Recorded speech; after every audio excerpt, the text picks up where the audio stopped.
me talk to you. The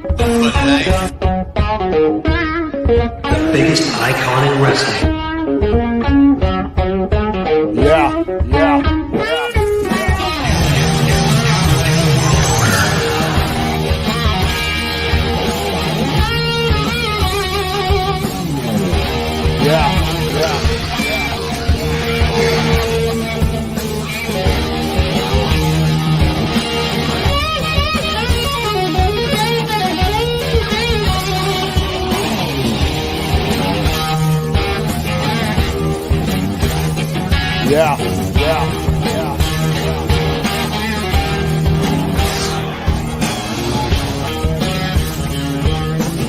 Let me talk to you.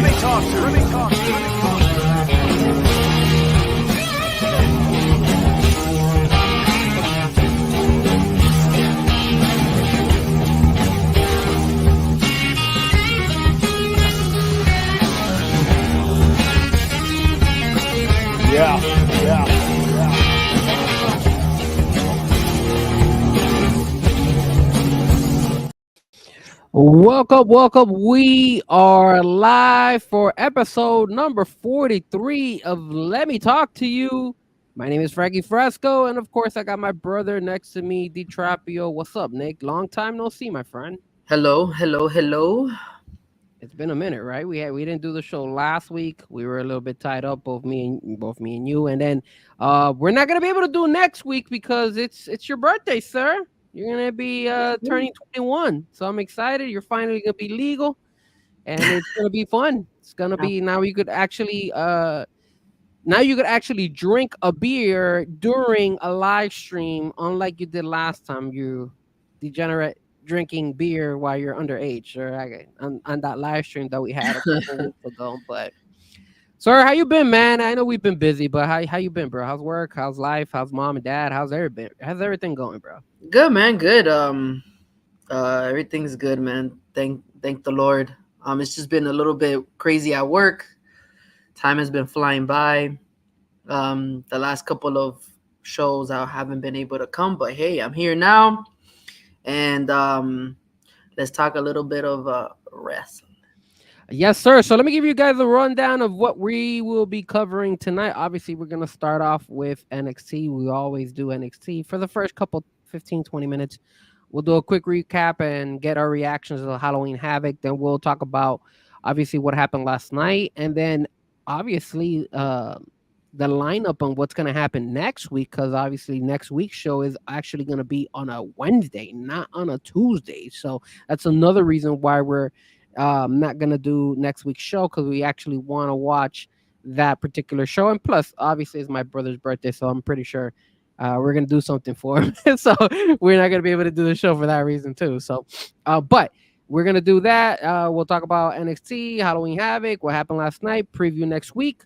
Then we'll talk about the Miami Dolphins. Nick, you were there. We'll talk about what you saw, what you thought about the game. I was too frustrated and upset at the Dolphins. I'm still am. So I mean, I'm always going to be a Dolphin fan, but I'm also at the same time not going to go ahead and torture myself going to a game when I feel like the team is not delivering. So we'll talk about that in more detail and what you think the team should do and what I think the team should do. We'll talk about the Dwayne Wade statue. Obviously, if you guys see my Instagram post and my X post, you'll see that that's one of the things that I actually put on there to joke around with you guys. I don't know if you guys have seen Ready Player One, but that's where I got that from. You know, in the Ready Player One, he switches from that one to the other one, and then that's why I put the Dwayne Wade face and then the statue. So that's how I came up. That's how I came up with that. Ready Player One was one of my favorite movies, so I have that recorded in my DVR. So, and then after that, after we talk about the Miami Heat, we'll go ahead. We'll talk a little bit about previewing what's happening this weekend. We got some big games in college. We got versus Duke. We got the Florida Gators against the Georgia Bulldogs. Don't tell me who Florida State plays, because I don't know. To be honest with you, we all right. Florida State is so irrelevant right now that I don't know if even No Doubt knows who Florida State is playing. But we'll preview that. We'll go ahead and talk a little bit about baseball. You know, we'll talk a little bit about that baseball call and that situation. We'll get your opinion on the guy who stole the baseball. If you thought that was something that you would do, Nick, or is that something that I would do? I would definitely go ahead and we'll go into more details with that. And then finally, we'll end the show with some soccer. Obviously, Inter Miami in the playoffs, and then you got some soccer going around. A Clásico just happened. Some ass whooping happened this past weekend, so it's Indeed. a lot of sports talk, man. We got a lot to talk about, but let's not hold back. Let's go ahead and talk about NXT. And first and foremost, obviously, Halloween Havoc happened this past Sunday. Sir, talk to me. Did you get a chance to watch some of the highlights? If you did or you didn't, that's cool. What did you think about it? Was there any favorite part, any particular match that you liked, et cetera, et cetera?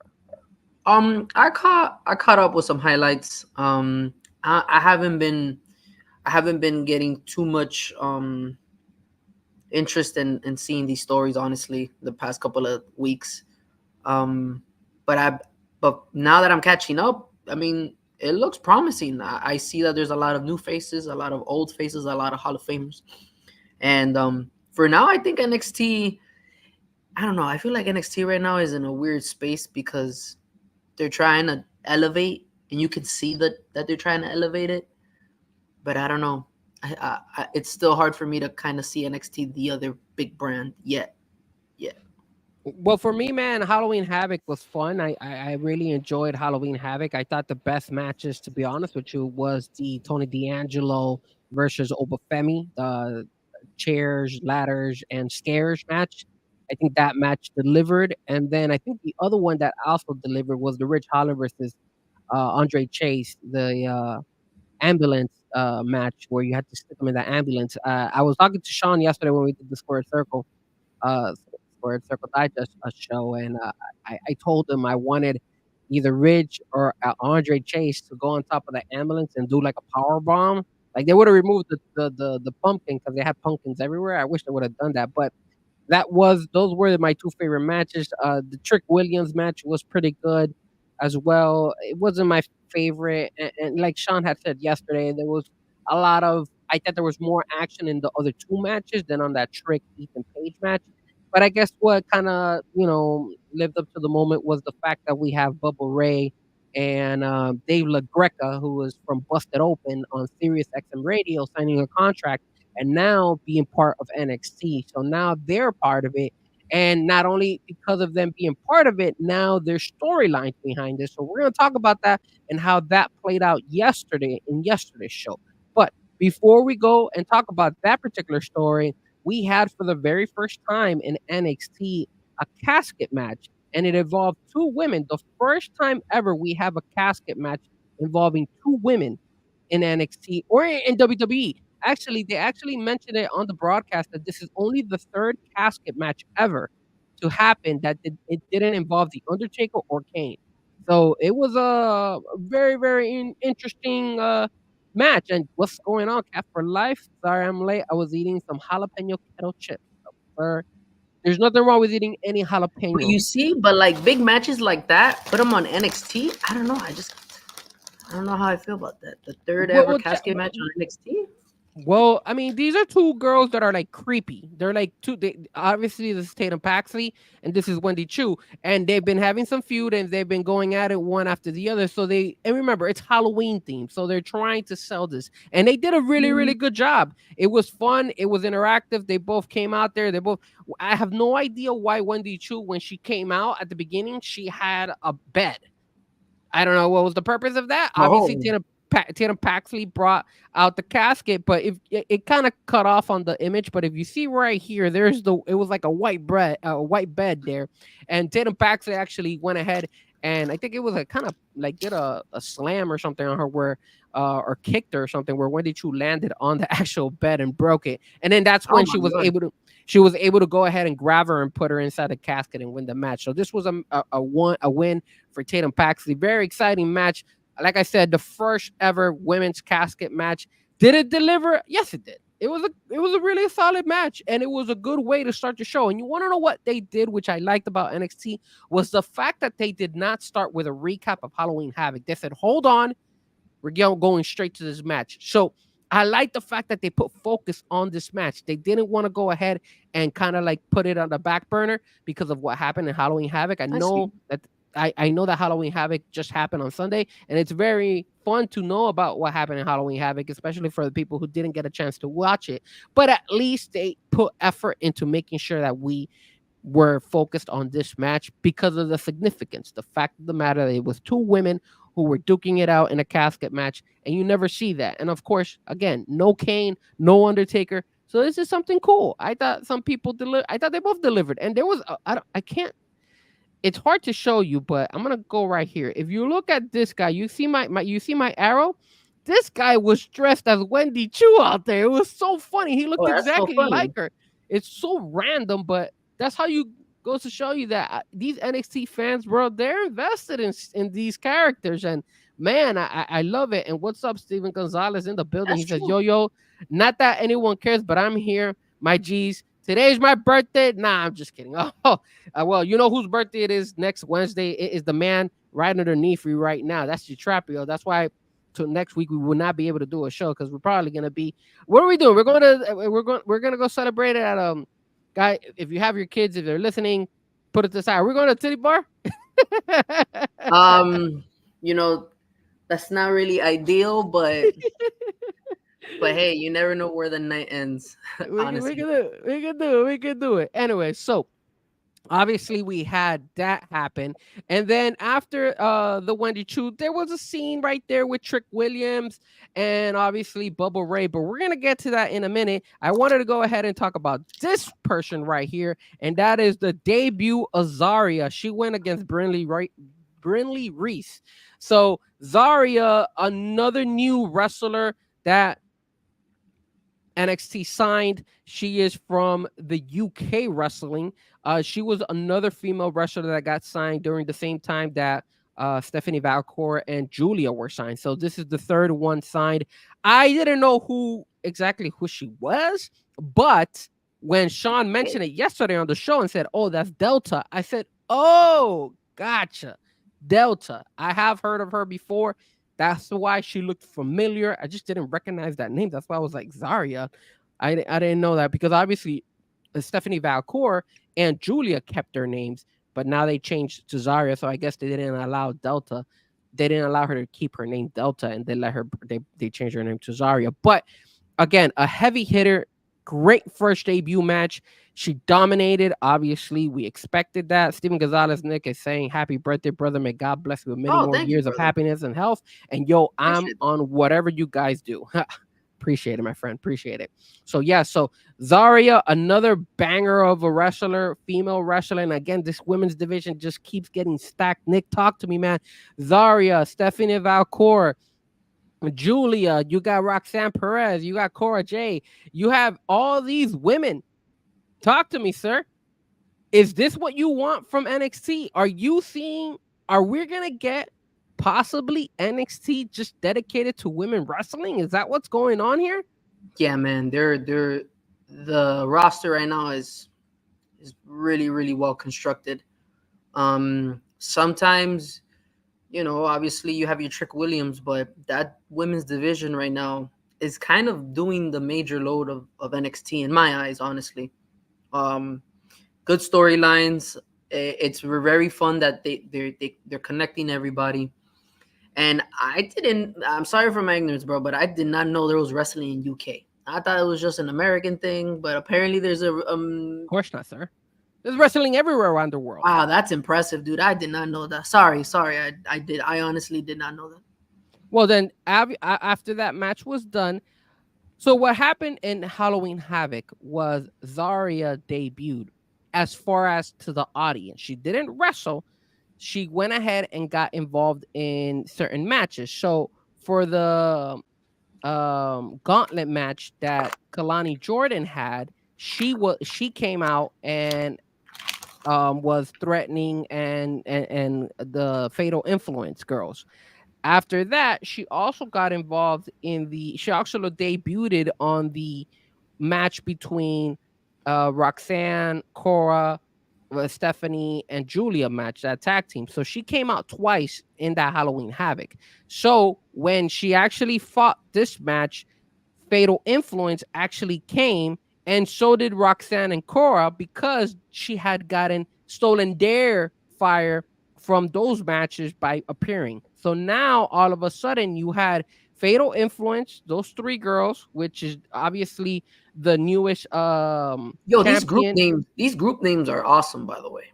Their group names gives them such a pop. Like, it's well, insane.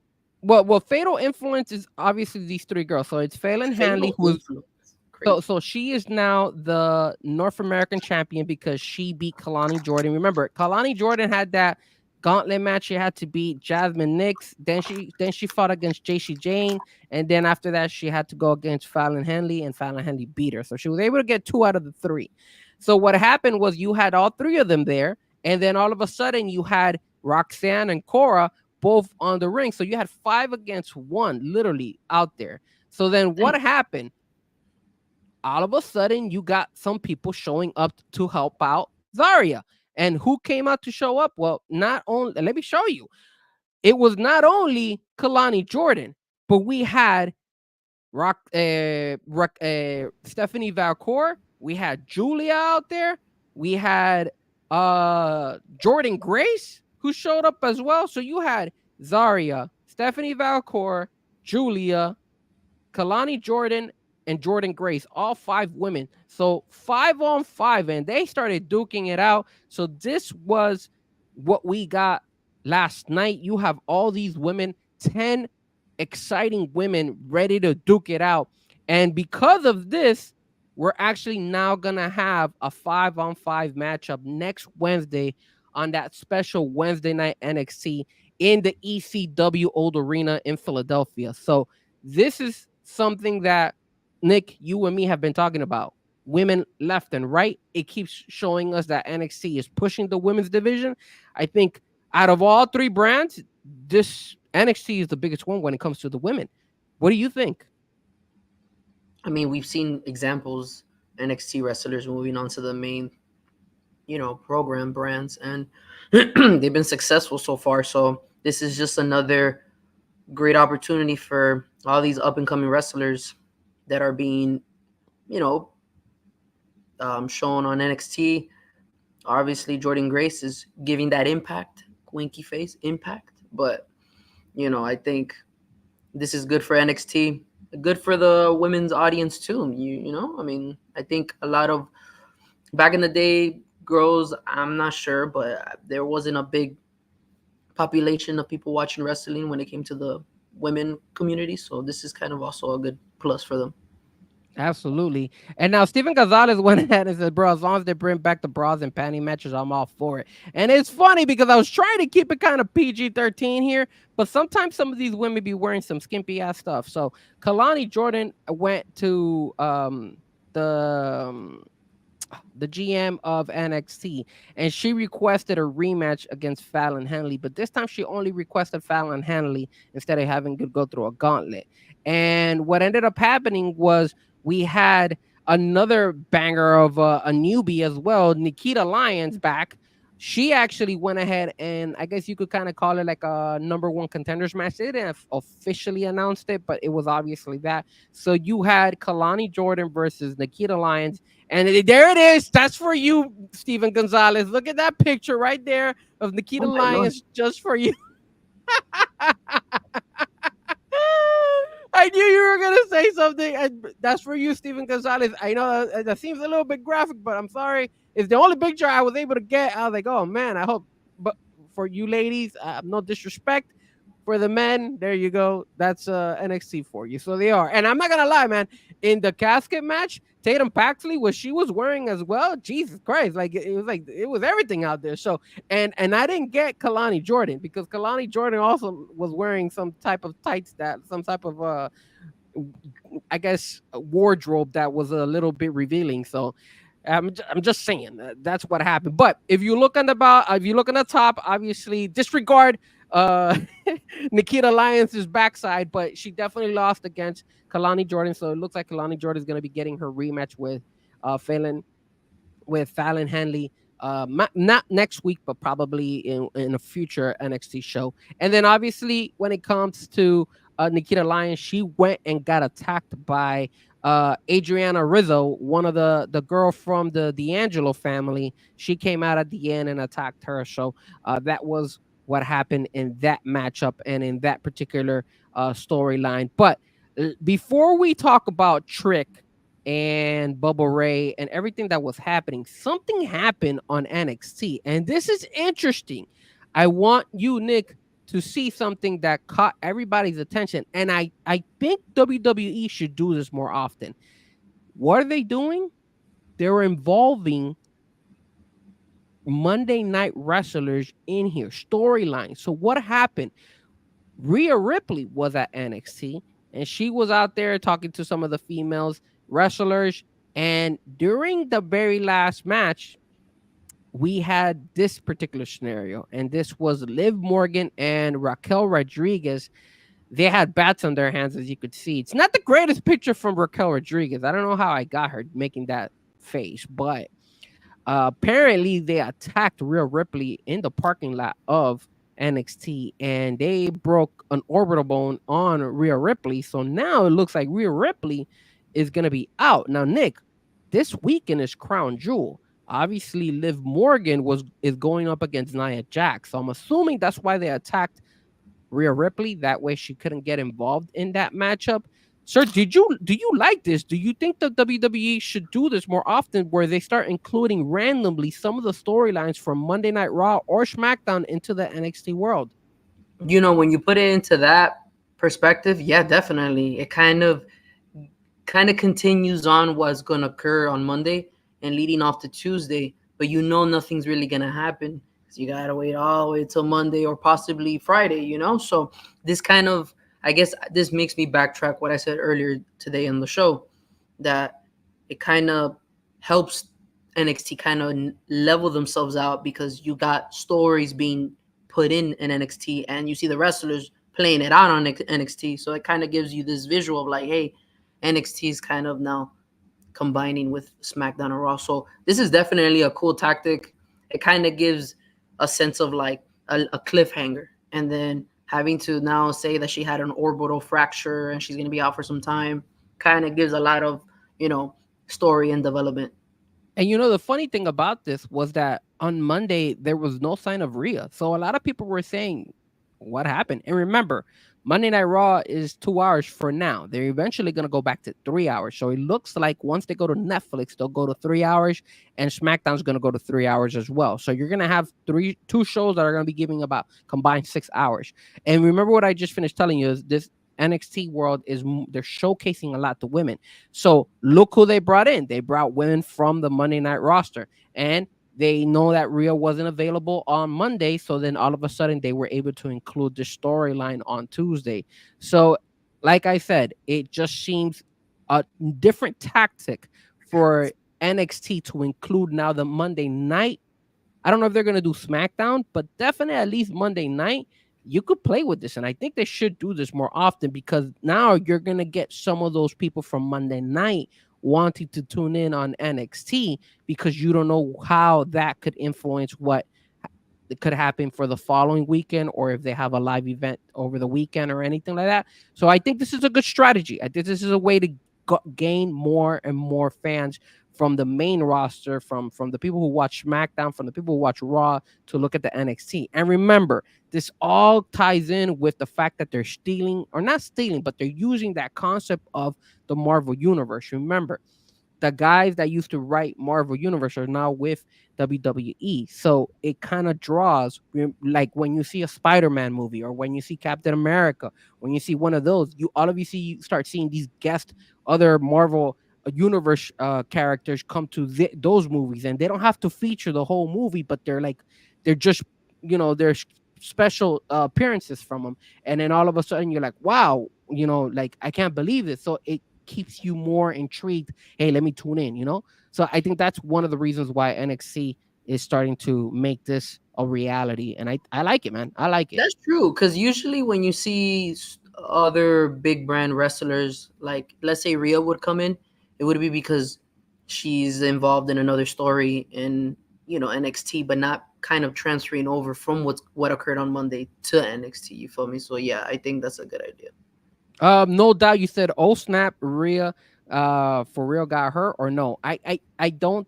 I think it was real. Obviously, it's been played, but they're selling it as much as they can. So if you went online, if you went to the WWE network, you would see that they actually showed like x-rays of her face saying her orbital bone got, damaged and all that stuff. They're making it believe like it is. If it was a serious injury, then I'm pretty sure the insider wrestling people who inform about wrestling would have already said something and said, "Oh, this is for real." Bro, she would Stuff have like been that. charged with assault and battery. Come on, man. Exactly, and you probably would not have just seen her there. They probably would have rushed her immediately to the hospital. So it's just a way for Look what happened when WWE to sell it. Masvidal. Look what when Masvidal went to go punch Kobe Covington in public.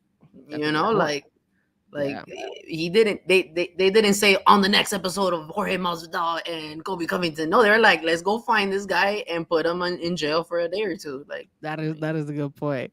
On the other side, of course, was the main other topic that we have here, and involves the gentleman. And of course, this was obviously Bully Ray making his NXT debut after Halloween Havoc. So what ended up happening in Halloween Havoc is Rich Holland went and attacked Trick Williams, and it looks like NXT's going that route. It looks like Rich Holland is going to be the next opponent for Trick Williams. But before they went ahead and they get to that part, they obviously wanted to make it a big movement, since next week NXT is going to be in the ECW arena and it's going to be in Philadelphia. So you have to bring Bubba Ray Dudley, one of the legends, the Dudley boys, in the building. He obviously was at the beginning of the show, as Trick Williams asked him to be part of a tag team to go him and Bubba Ray versus Ethan Page and Rich Holland. And Bubba Ray said no. But then later down the show, you got Ethan, you got Rich. They both went ahead and said Bubba Ray made the right choice by not accepting the match. And obviously, Bubba Ray can't tolerate that. He got pissed. He came out there. He said, yo, you know what? Don't disrespect me like that, et cetera, et cetera. And then they attacked him. And then that's when you get Trick Williams obviously coming out and now helping Bubba Ray. So he returned the favor of what Bubba Ray did to Trick yet on Sunday for Halloween Havoc, because Bubba Ray helped Trick. Now Trick helped Bubba Ray. And now that sets up, of course, a big card for next Wednesday. Remember, guys, it's next Wednesday. And that card is going to be held in Philadelphia.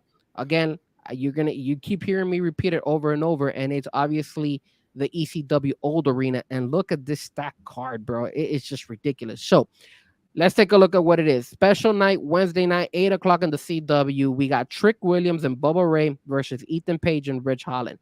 Then you got the 10 women tag team match. So you got Fatal Influence with Cora and Roxanne versus Zaria, Stephanie Valcour, Julia, Jordan Grace, and Kalani Jordan.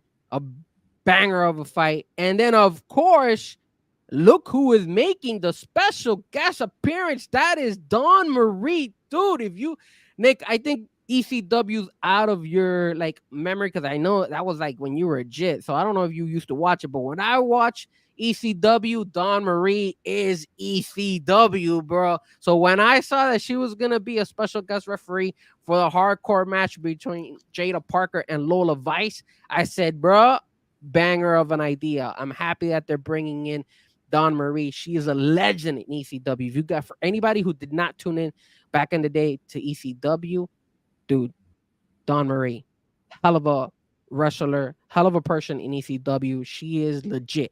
So, Nick, are you excited for next week's card? What do you want to see for next week? I know I'm showing you these fights, but what do you want to particularly see next week? Anything that stands out for you? man, that Jada Parker Lola Vice fight looks pretty good.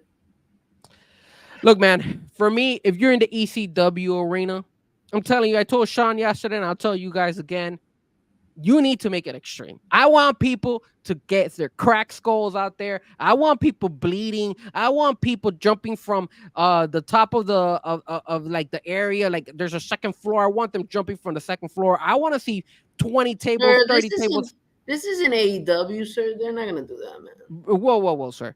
You know, AEW is extreme, but they're not the originals, sir. The originals is ECW. Let's get that straight. I love AEW, but don't mess with ECW. ECW was legit. And there's only one way you start this show in Philadelphia, and that is with the man Paul Heyman, baby. He better be out there. He either That's better true. show out in Crown Jewel, or if he doesn't show up in Crown Jewel, he better make an appearance at NXT. That's the way I would start it. And I told Uh-huh. Sean yesterday as well that they better go ahead and they do something crazy. So I would assume maybe Paul Heyman comes out and then Shawn Michaels comes out. And then all of a sudden, I would love to see Joe Henry come and smack like a glass bottle right on Shawn Michaels' face and crack him open and then walk out and be like, this is my house, and say, screw you to Shawn Michaels. Just make it extreme, baby. Just make it extreme. This is what I want.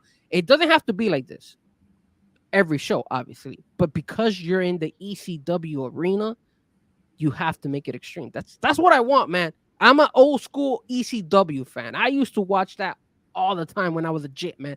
Back in the day, I'll tell you this, Nick. Back in the day, ECW used to be shown on the CW, actually. It was in Channel 33 here in South Florida, in Miami. And they would show it at 12, 1, 2 o'clock in the morning. I'll never forget that. And I would stay up that late as a kid. I must have been 6, 7, 8 years old, and I would watch this stuff all the time because I loved ECW. And it was just, bro, it was just amazing, bro. It was just amazing. I hope that they do a really good job at supporting and showcasing ECW, and not only with Bubba Ray, not only with Rob Van Dam, who is obviously going to be there as well. You're going to have a lot of things going on. I hope they bring some other people. Me and Sean were talking about it. The Sandman, I hope they bring him. I hope they find a way to bring in Tommy Dreamer. Those guys are all legends. Even Bill Alfonso, man, they could have brought him as well. Like he's a legend out there. My boy, Just Incredible. All those guys. Nick, I know you probably are like, I don't know what the hell Frankie's talking about. That's probably out of your time zone. But sir, I know you know Raw RVD. Obviously, everybody knows RVD. And we all know RVD is going to come because the main event of last night's fight was Axiom and Nathan Frazier going against Cedric Alexander and Javon Evans. And obviously, at the end, Nathan Frazier and Axiom won because of Wesley's involvement. And then we had like a special type of appearance at the very end of Rob Van Dam saying, I know what I got to do. And for me, Nick, I think what he meant by saying, I know what I got to do is basically he's going to be a special guest referee for this fight, Wesley versus Javon Evans next Wednesday. It just makes sense for him to be a special guest referee. That's what he needs to do. He has to be the enforcer. So I think that's what they're going to do. What do you think they're going to do with Rob Van Dam? What do you want to see? Do you want to see Rob Van Dam be in a three-way? Do you want him to go ahead and be a guest referee for these guys feuding? What do you want to see from Rob Van Dam, especially since he kind of left us with that, like, the suspense of like he just went at the end of the show. He goes, I know what I got to do. And then they pretty much, he just walked out, and then these two kept fighting, and that's how the show ended. So what do you want from RVD? Do you want him to see fighting? Do you want him involved in this in making a three-way? Do you want him as a special guest referee? What do you want RVD to be involved in this match? Because this match is definitely happening next Wednesday.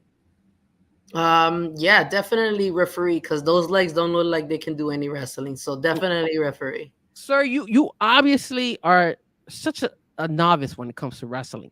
Rob Van Dam is still got it, bro. He's not only has he gotten it in the indies, but he actually has wrestled in AEW a couple times. He's been in AEW and has had amazing fights in AEW. So Rob Van Dam can still hang, my friend. He can still hang, dude. I'm just letting you know. You really describe beautifully his art, but I'm not lying to you. That art is very old. So definitely continue painting that picture, sir. But definitely would want him to be referee, and just each corner while Wesley is fighting, just say Rob Van Dam. That's it. That's all we need to see him do. Yeah, he'll probably be the referee, and you probably see Wesley get in front of his face and all that stuff, and you'll probably see him push people around, and then RVD will get and become like the enforcer. So we know that's gonna happen.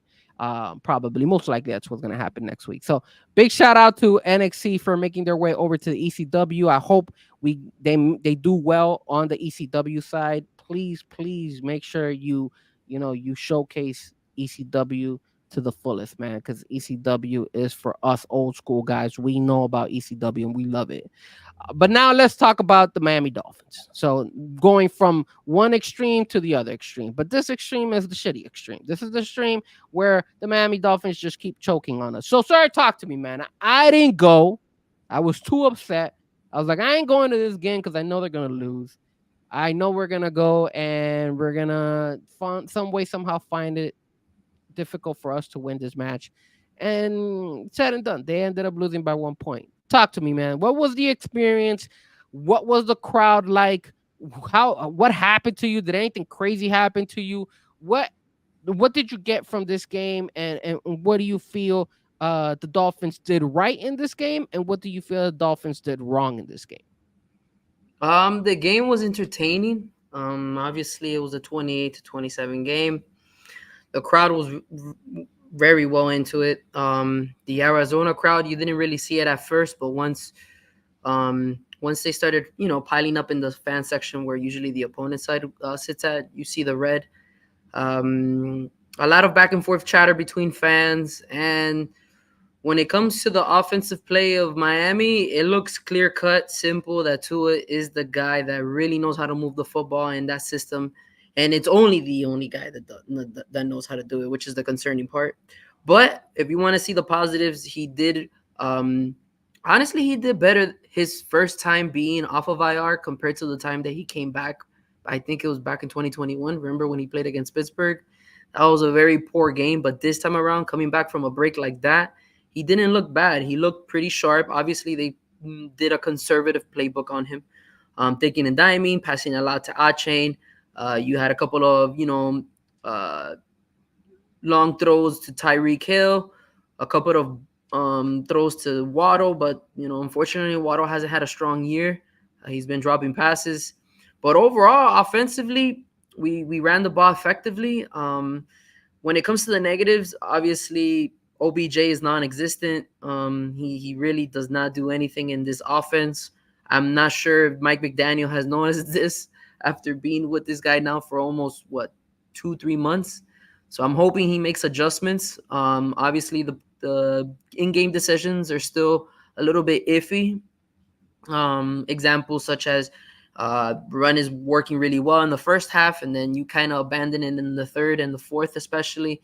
And then obviously defense, man. I thought this defense on the other side of the field really was going to hold it down. The numbers don't lie. They're kind of top 15, if you want to say defense, almost top 10 in some categories. But at the end of the day, Kyler Murray played one hell of a game. This guy scrambled for his dear life. We have no edge, kind of giving enough pressure to sack the quarterback. Our inside linemen, seeing Zach Sealer not being there really kind of gave a big dent on, helping the guys in the trenches. And then, man, I'm not sure, but Marvin Harrison Jr. played really well too. He kind of made Cam Smith and our boy Jalen Ramsey a little bit winded. But overall, I mean, it was a very close game. If you look at the numbers, kind of similar stats in time of possession, similar stats in the passing game. I think the Dolphins had a little bit better on the run game. No turnovers. I guess you want to count the fumbles based off on the bad snap. One thing I do really got to tell you guys, once after halftime, it was 20-10. Having to see that safety, it didn't happen on our side, but having to see the safety kind of you can kind of feel throughout the whole stadium like, man, what the hell just happened here? And then from there, Arizona and the fans rode that momentum, and they played a second half, and we got outplayed a little bit. But overall, I mean, it's 2-5. Like you said, these past couple of weeks or past month has been really tough. We've seen more losing than winning, obviously, but I'm still not gonna give up. As you see, my little part right here, my name, it says comeback season 2024. So I'm not ready to call it a white flag, but I'm in a little bit of I went from a concern to a little bit of a panic mode now. But hey, we move on. You never know. People might call me crazy, but you never know. We might get our stuff together and some way somehow make it out with a dub in Buffalo, and then from there we can move forward, being 3-5, and you never know, the division's back in our track. Well, sir, you mentioned it. This is how you feel right now. I wanted to go ahead and share it. That's your vibes. And Steven Gonzalez, you know what? I know you were you mentioned it. How's our predictions going? I was trying to look for where I wrote them down. So I gotta look them up. I think funny enough, I think I had Nick had it 12-5. I had it 10-7. Cap for Life had it 10-7. I think Josh had it 9-8. Steven, I gotta find you. I don't know where I put your result. I don't know why I know I wrote it somewhere, so I gotta find it. I think you also had it like my brother. I think you were going like 12-5. But yes, this is an image of my brother right now. He says he hasn't heard the bell. If you guys are big South Park fans, obviously this is I believe this is Stan's dad, and he always is this was the episode where he's fighting in the baseball, and he's like, I ain't leaving, I ain't quitting, bro. So my brother still thinks that the Dolphins have a chance of making the playoffs. Obviously, I already have jumped that ship. I know that the Dolphins suck, and just like Steven says, tank it, F it, 100%. So I'm gonna tell you something that you guys are not gonna like. And I was talking to my brother about this, and this is what's going on here, bro. This is what you guys might not like. And don't get mad at me, guys. Don't get mad at me. I'm not wishing harm on anybody. I'm not wishing anybody to get hurt. I don't want anybody to die or anything. But I was contemplating not mentioning this on the podcast, but I have to mention it. I'm calling this season. Should I say it, Nick? Don't say it. Sir, I'm calling it the head first season. Head first. And this is the reason why I'm calling it head first season. I have the feeling that the Miami Dolphins, even if they have a crappy ass season, which that's where they're trending, and I'm feeling like they're going to do that, I have the feeling that they're still going to stick with Tua Tagovailoa. And you know me, I like Tua, but I've always said that I don't think Tua can lead us to a Super Bowl. At this point in time, I don't think Mike McDaniel deserves to be in this team. I do not want to see Chris Greer. I hope Chris Greer gets fired this offseason. And with all due respect to Tua, but if Tua wants to go head first, let him go head first. And the reason I'm saying let him go head first is because I think that's the only way whoever takes over, whether Chris Greer stays or if somebody else takes over, will be the only way the Miami Dolphins will actually draft another quarterback. And I'm not saying that the reason this team sucks is because of Tua only. No, I'm not saying that. I think he's part of the problem, but I don't think he is the main reason. Obviously, the main reason in my eyes is Chris Greer. He's done really bad jobs with everything that he has done. He hasn't done anything that I could go out on a limb and say, yes, damn it, you did a great job. Everything has backfired. Whether he planned it that way or didn't, I don't know what to tell you. But this guy has had so many opportunities to make better, and a lot of his calls have kind of fallen short. And I want to show you guys that I posted on my X profile. And this is one thing that kind of stood out for me. And I'm gonna give a shout out to Mr. Number One Fin Fan. He actually shared it on social media, so I want to share it with you guys. That way you guys can see why I think anymore. And it's right there. So if you could read it, it basically says, as the Miami Dolphins GM in 6 years, he has 9 first-round picks, 7 second-round picks, 6 third-round picks, over $1 billion worth of contracts, and the most he accomplished was a wild card loss as the number 6 seed. Now, if you don't think that is failure, then I don't know what I can tell you guys, because that pretty much sums up what I think of Chris Greer. He's trash. He sucks. He doesn't do the right thing. Get him out of there. We don't need him. I really don't think that we need a guy who doesn't know how to draft correctly. And here's the issue as well. Again, I feel like if Chris Greer stays, I feel that he's not going to do anything with the quarterback. I feel like if the Dolphins have a top 5 pick, they're going to get somebody else. And they need to get a quarterback as well. We need to change the whole team.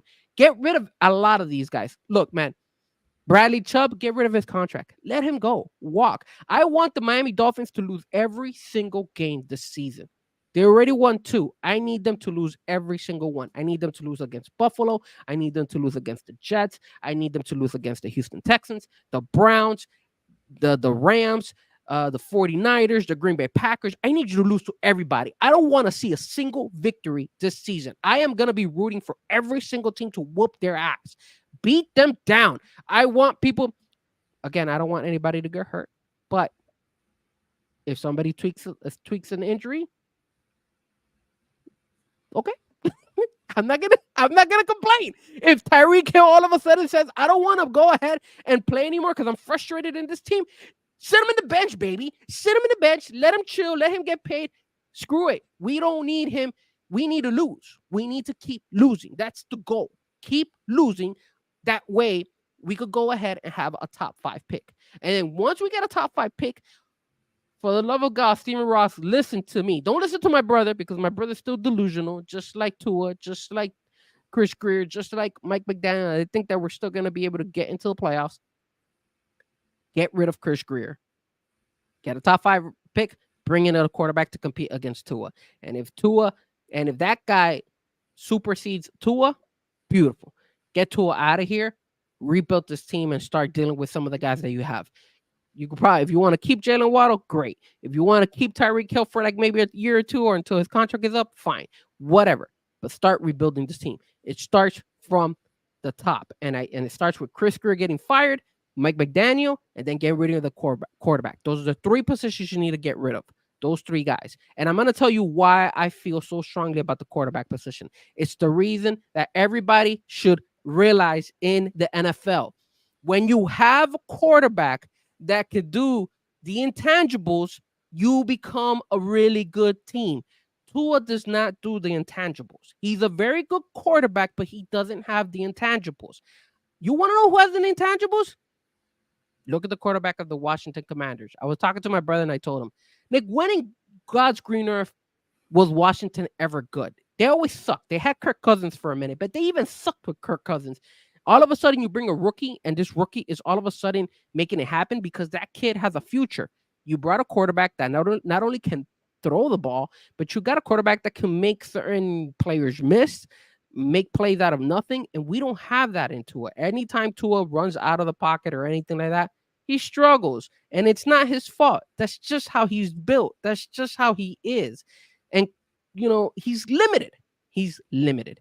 And that's why I think you need to get rid of Chris Greer, Mike McDaniel, and little by little get rid of Tua Tagovailoa. Wow, that was a mouthful. Look, that's how you feel. Hey, man, I agree. Chris Greer hasn't really done much, and I have to give it to you. He really hasn't done much. I will definitely, even if we did spin this season up, I really hope Stephen Ross can, realize that this guy is no longer, what he thought he was after you showing those stats of pretty much almost 24, 25 draft picks, over $1 billion in contract, and that's all we achieved. Man, I think Chris Greer for sure has to feel the hot seat at least. Me as a good fan that I am, man, I still feel like we could turn this season around.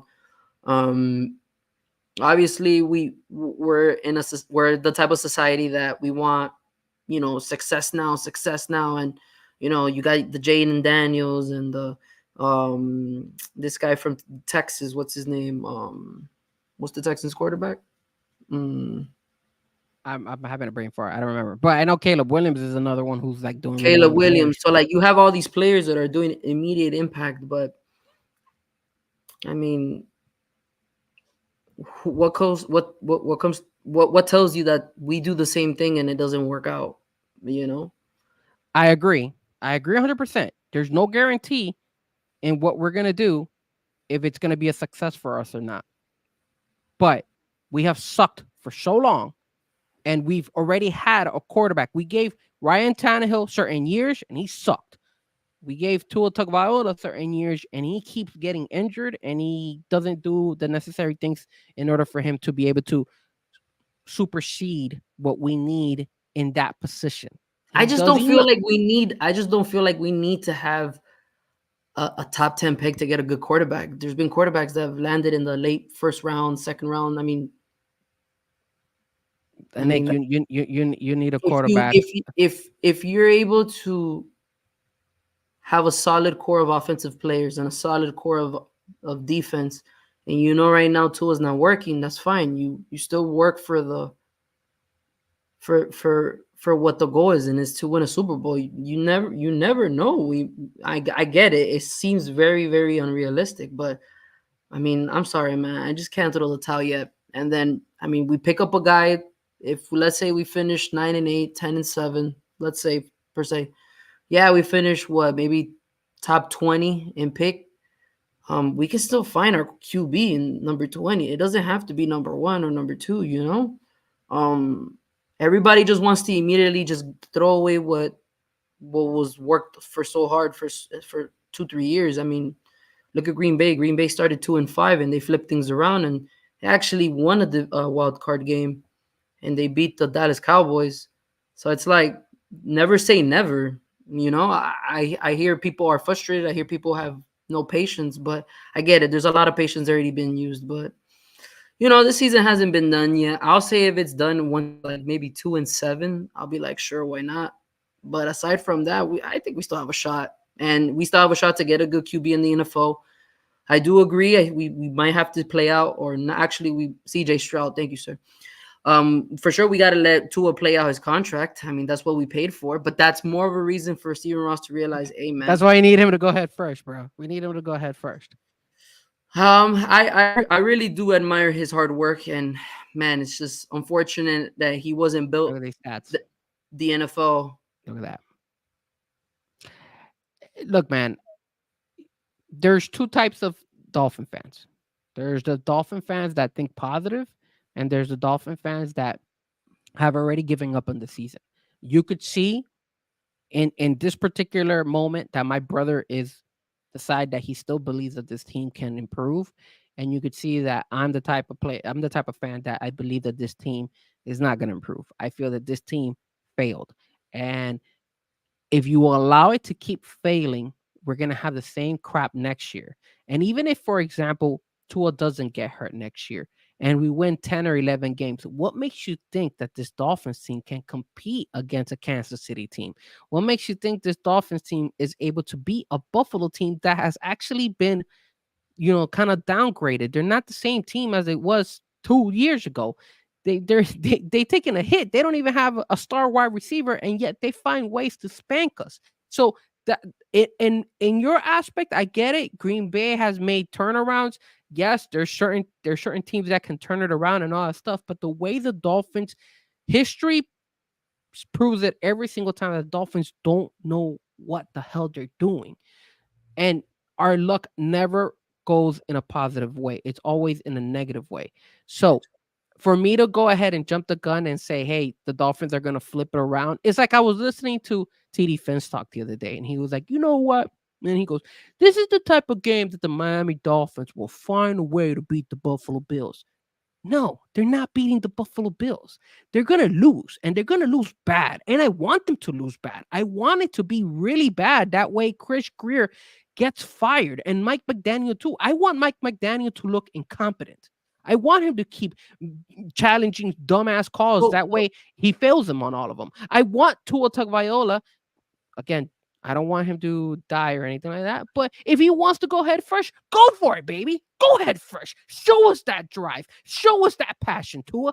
Go in head first. And may the luck go with you. May the force be with you, sir.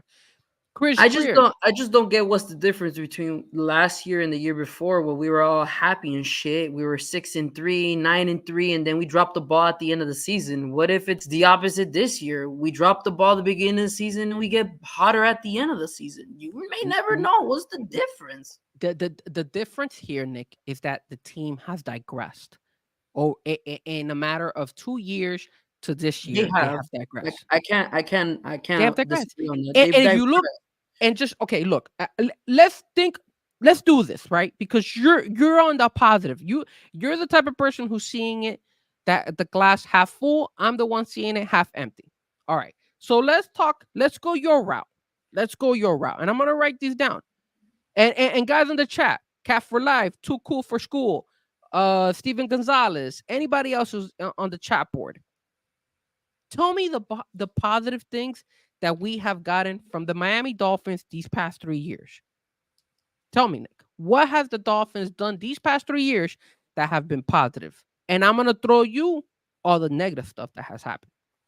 Tell me, what do you think is positive stuff? I'll write them down. The positives these last 3 years with the Dolphins. What have we gotten positive?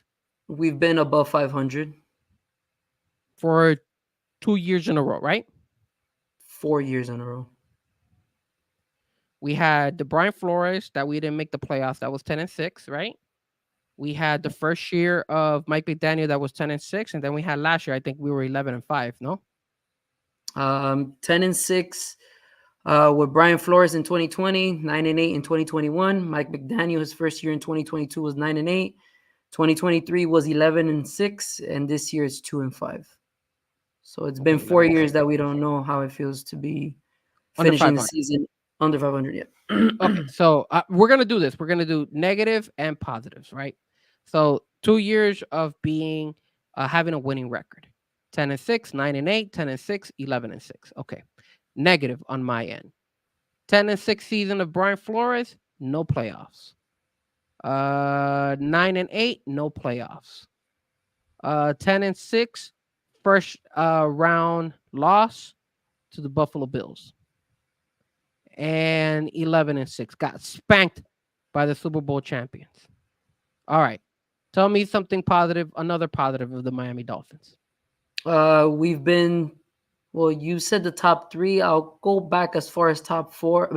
4 years. We've been top 5 in defense the past 4 years, and we've been top 5 offensively the past 2 years or the year before. When within those 4 years, we've been top 5 defense, or we've been top 5 offense.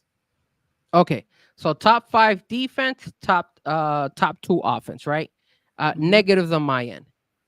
Defensively, we lost Jalen Phillips to injury. We lost Bradley Chubb to injury. We lost Deshaun Elliott because it was a bad move. We went ahead and got rid of we didn't resign Brandon Jones. We went ahead and made our young group of defensive players leave. And now we're one of the oldest teams in the NFL. So that top 5 defense, now it's not even close to a top 5, in my opinion. Not to mention that we've had 3 different defensive coordinators in the Miami Dolphins organization the last couple of years, and none of them have gotten it right. And we always are bitching and complaining, do we get the right defensive coordinator? Now let's flip it on the offensive side of the ball. On the offensive side of the ball, we had 2 very successful seasons where, we were leading the league in points scored, we were high flying and all that stuff. But when it came to the games that were the most crucial games of all, right? Those Buffalo Bills, those Jets games, those playoff games with Kansas City, that offense completely disappeared and nothing was done. We lost to the Green Bay Packers. We lost to the Buffalo Bills. We lost to the Tennessee Titans. We've lost to the Tennessee Titans again where Ryan Tannehill was around. We had all this stuff. So all this top 5 and top 2 has always been with some negative connotation in the back end. Talk to me. You want to flip it around? Do you want me to go negative and then you could probably spin it and do something positive? Because I could do that. And let me add to the chat board, because the chat board is timing in. So Too Cool for School says no playoffs. That's true. We had 2 seasons where we had no playoffs. We had 2 seasons that we got eliminated in the first round. Cat for Life. The only positive is meeting more fans that feel like me. We want to win, but we are tired of the same. Okay, that props. Very valid point. Very valid point. I love the Tostitos images too. I'm not gonna lie. I think that's pretty cool. Very good point. We've gained more of a fan base because of all of our frustration. Have we lost our fan base? But I could actually switch it around and say, you know what? You, me, my brother, a lot of us that have been loyal Dolphin fans for many, many years are still together because we've been in this grind. We've lived it. But what about our second, third, fourth generations when our kids? Obviously, me and my brother at this time, we don't have any, but my bad. But if we have kids, or Cat for Life, if you have kids, how hard is it going to be for your daughter, for your son to actually root for this Miami Dolphins team if this Miami Dolphins team has not given us anything to root for in the first place? My brother, I'm going to tell you one thing. The reason, and correct me if I'm wrong, Nick, I could be wrong, but let me ask you this. Why did you become a Miami Dolphin fan? Why did you decide to be a Miami Dolphin fan? Because you're that age group of, you're 30. So you're in that age group that you did not see anything of like Dan Marino or anything like that. I at least got to see the tail end of it, and I saw a little bit, and I can remember some of it. What made you be a Miami Dolphin fan? On some non-corny shit, but yo, you, bro, you're my brother. I looked up to you, and you know, I thought, hey man, if this guy really fucks with the Dolphins heavy, I'm gonna ride with war with you, bro. So it was it was, and also obviously my dad took me to, I mean our dad took me to the first game. It was 2005. I'll never forget. It was Green Bay versus the Miami Dolphins. Brett Favre, I'll never forget the last drive. Brett Favre took it 80 yards down drive, and then he kicked the game-winning field goal, and the Dolphins lost 17-20. But I mean, so 20 your first image of the Miami Dolphins was Brett Favre beating us. That's that's insane.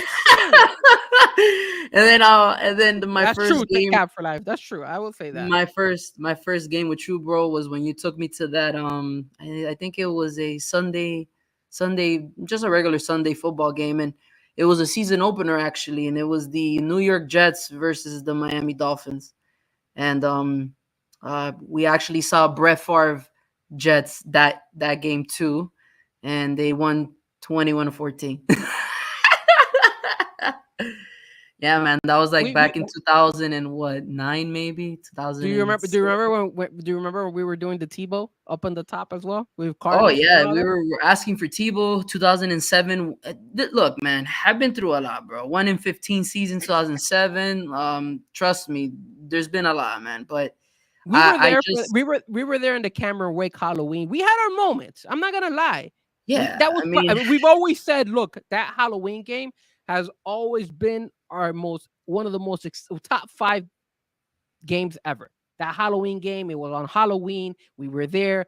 Cam Wake did that sack, and I think we won it by a safety, if I'm not mistaken, or something. Halloween night, man. Literally, Frank. Literally 12 years ago today, it was the Miami Dolphins versus the Houston Texans. I can tell you right now.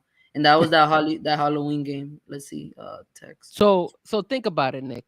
The only reason you became a Miami Dolphin fan, and not some corny shit, it was because of me. Now let's think about our future. Let's say your daughter or your son, and same thing. If I have my son or my daughter, I'm gonna teach them to be Dolphin fans. But would you knock them if they go and they say, "Dad, you know what, man? I know you love the Dolphins, man, but they suck, bro. I don't want to root for them. I want to root for somebody else." You know, that'll be okay. I'll be okay with that. I will be okay with that. But at the same time, I'll kind of give them like the pep talk, like, you know, I hear you, and I was in that position, but when I was born with a Dolphins blanket, man, and so were you. So you have no other choice but to stick around until my age. God damn it! I'll tell you why I was a Miami Dolphins fan. I'll tell you the day I became a Dolphins fan. I'll never forget this. I was like 5 or 6 years old, and my dad was watching the Dolphins game, and then Dad saw that I was looking at the Dolphins game, and you know what's funny? I would stay in the house. Mom and Dad wanted to take us, guys. Mom and Dad wanted to take me and my brother and my sister. Well, not even at that time. My brother wasn't alive. He had not been conceived. So he wanted to take my sister and me out, and I would rather stay at home to watch a Miami Dolphins game because my dad at that time, you know, he never took me to a Dolphins game. So I just fell in love with the Dolphins. I was like, yo, this is my team. I'll never forget. There was one day. It was like 8 o'clock in the morning, and my dad, he used to have this big ass stereo, and he played a Miami Dolphins play. I think it was a Dan Marino touchdown. I don't remember who was the commentator. I think it was man, it was one of the guys that passed away. I forgot his name, but he was doing the play-by-play action of Dolphins, and I he blasted it so loud it woke me up, and I ran downstairs. I was like, "Oh my god, are the Dolphins playing?" Because that's how intense, that's how much I love the Dolphins. And my dad he wasn't a hardcore football fan because obviously our parents are from Colombia, so football is not that's not the first sport over there. It's obviously soccer, but still, my dad saw the Dolphins. The last time that Miami Dolphins were in a Super Bowl was the year I was. When was the last time? I think 1983 or 1984. I think it was 1984, if I'm not mistaken. That was the last. I believe it was 1984, and the last time the Dolphins went to a AFC Championship game was like 1993, 94ish. I thought that the last time they went to an AFC Championship game was in '92. Correct me if I'm wrong, guys. But you guys also know. I mean, again, but I know that the last Super Bowl was either 1983 or 1984. I'm not too sure about that. And the reason I'm not too sure about that was because I was born in 1984. Guys, think about it. Jesus, it's been 40 years. January 30th, 1983. The Redskins actually. Or they're called the Redskins. I mean, they were called before the Redskins, and now you're calling them the Commanders, or we are calling them Commanders. They beat us 27-17 in the 1983 Super Bowl, and then 2 years later, in 1985, it was Dan Marino versus Joe Montana. Look at that. Yeah. I don't remember that. So 1985. So I was one. Guys. I was one. So think about it. For 40 years. I don't have a shame. I'm no shame on my age. I'm 40 years old. For 40 years, I've never in my life ever seen the Miami Dolphins win anything or come close to winning anything. What about the AFC? I think they went, quote me if I'm wrong, I think the last time they went to an AFC championship was 1992, if I'm not mistaken. Either 1992 or 1990. I thought it was 93 or 94, but it could be 92. What I remember about 1993 was the Marlins. I remember the Marlins debuted in 1993. That was the year. Yeah, the last time they went to the AFC Championship game, it was January 17th, 1993. The Buffalo Bills with Jim Kelly beat the Miami Dolphins 29-10. And that was the year that my brother was born. So think about that. Think about how much torture both me and him and all you Dolphin fans have had to endure over the years. And this is what we get from this team. The constant failure over and over and over. And it's just frustrating because look me and my... But hear me out. And I know you're going to call me delusional. But like, if you knew that your team will start 2-5, right? In order for you to win the Super Bowl, your team had to go 2-5. Would you be okay with that? Knowing that they're going to win the Super Bowl, but they're going to go 2-5 first. Would you be okay with that? Hold on a second. Hold on. Do you hear something? Hold on. My bad. My fault. Press something. I mean, say that again. I'm sorry. My bad. Viewers, listeners out there, call me delusional, but if you knew your team had to, if someone told you, hey, your team is going to win the Super Bowl, but at first it's going to be 2-5. Just hold on. Don't you worry. You're going to be okay with that. And I feel like that's something that's going to help me out right now. We don't have a bad offense. We don't have a bad defense. It's just been injury, man. And I'm not going to call it quits. I ain't fucking leaving, bro. Not yet. Maybe 2-7, possibly even 2-8. Sure, why not call it a quits? Sure. But nah, man. You never know. You never know, brother. I mean, look, man, the Dolphins have beat me down. They have they haven't been the friendliest of team for not only myself, but for you guys, for us. Because it's not only me and my brother, it's all of us. We're all Miami Dolphin fans. We all want the Dolphins to win. We were happy to get the Dolphins to be in 2 playoff games, but yet we didn't even challenge those. I mean, granted, the Skyler one was at least fun. That was probably one of the most exciting games we've ever been to. But besides that, there never was any sign of hope that this team was like gonna be able to hang with the big dogs.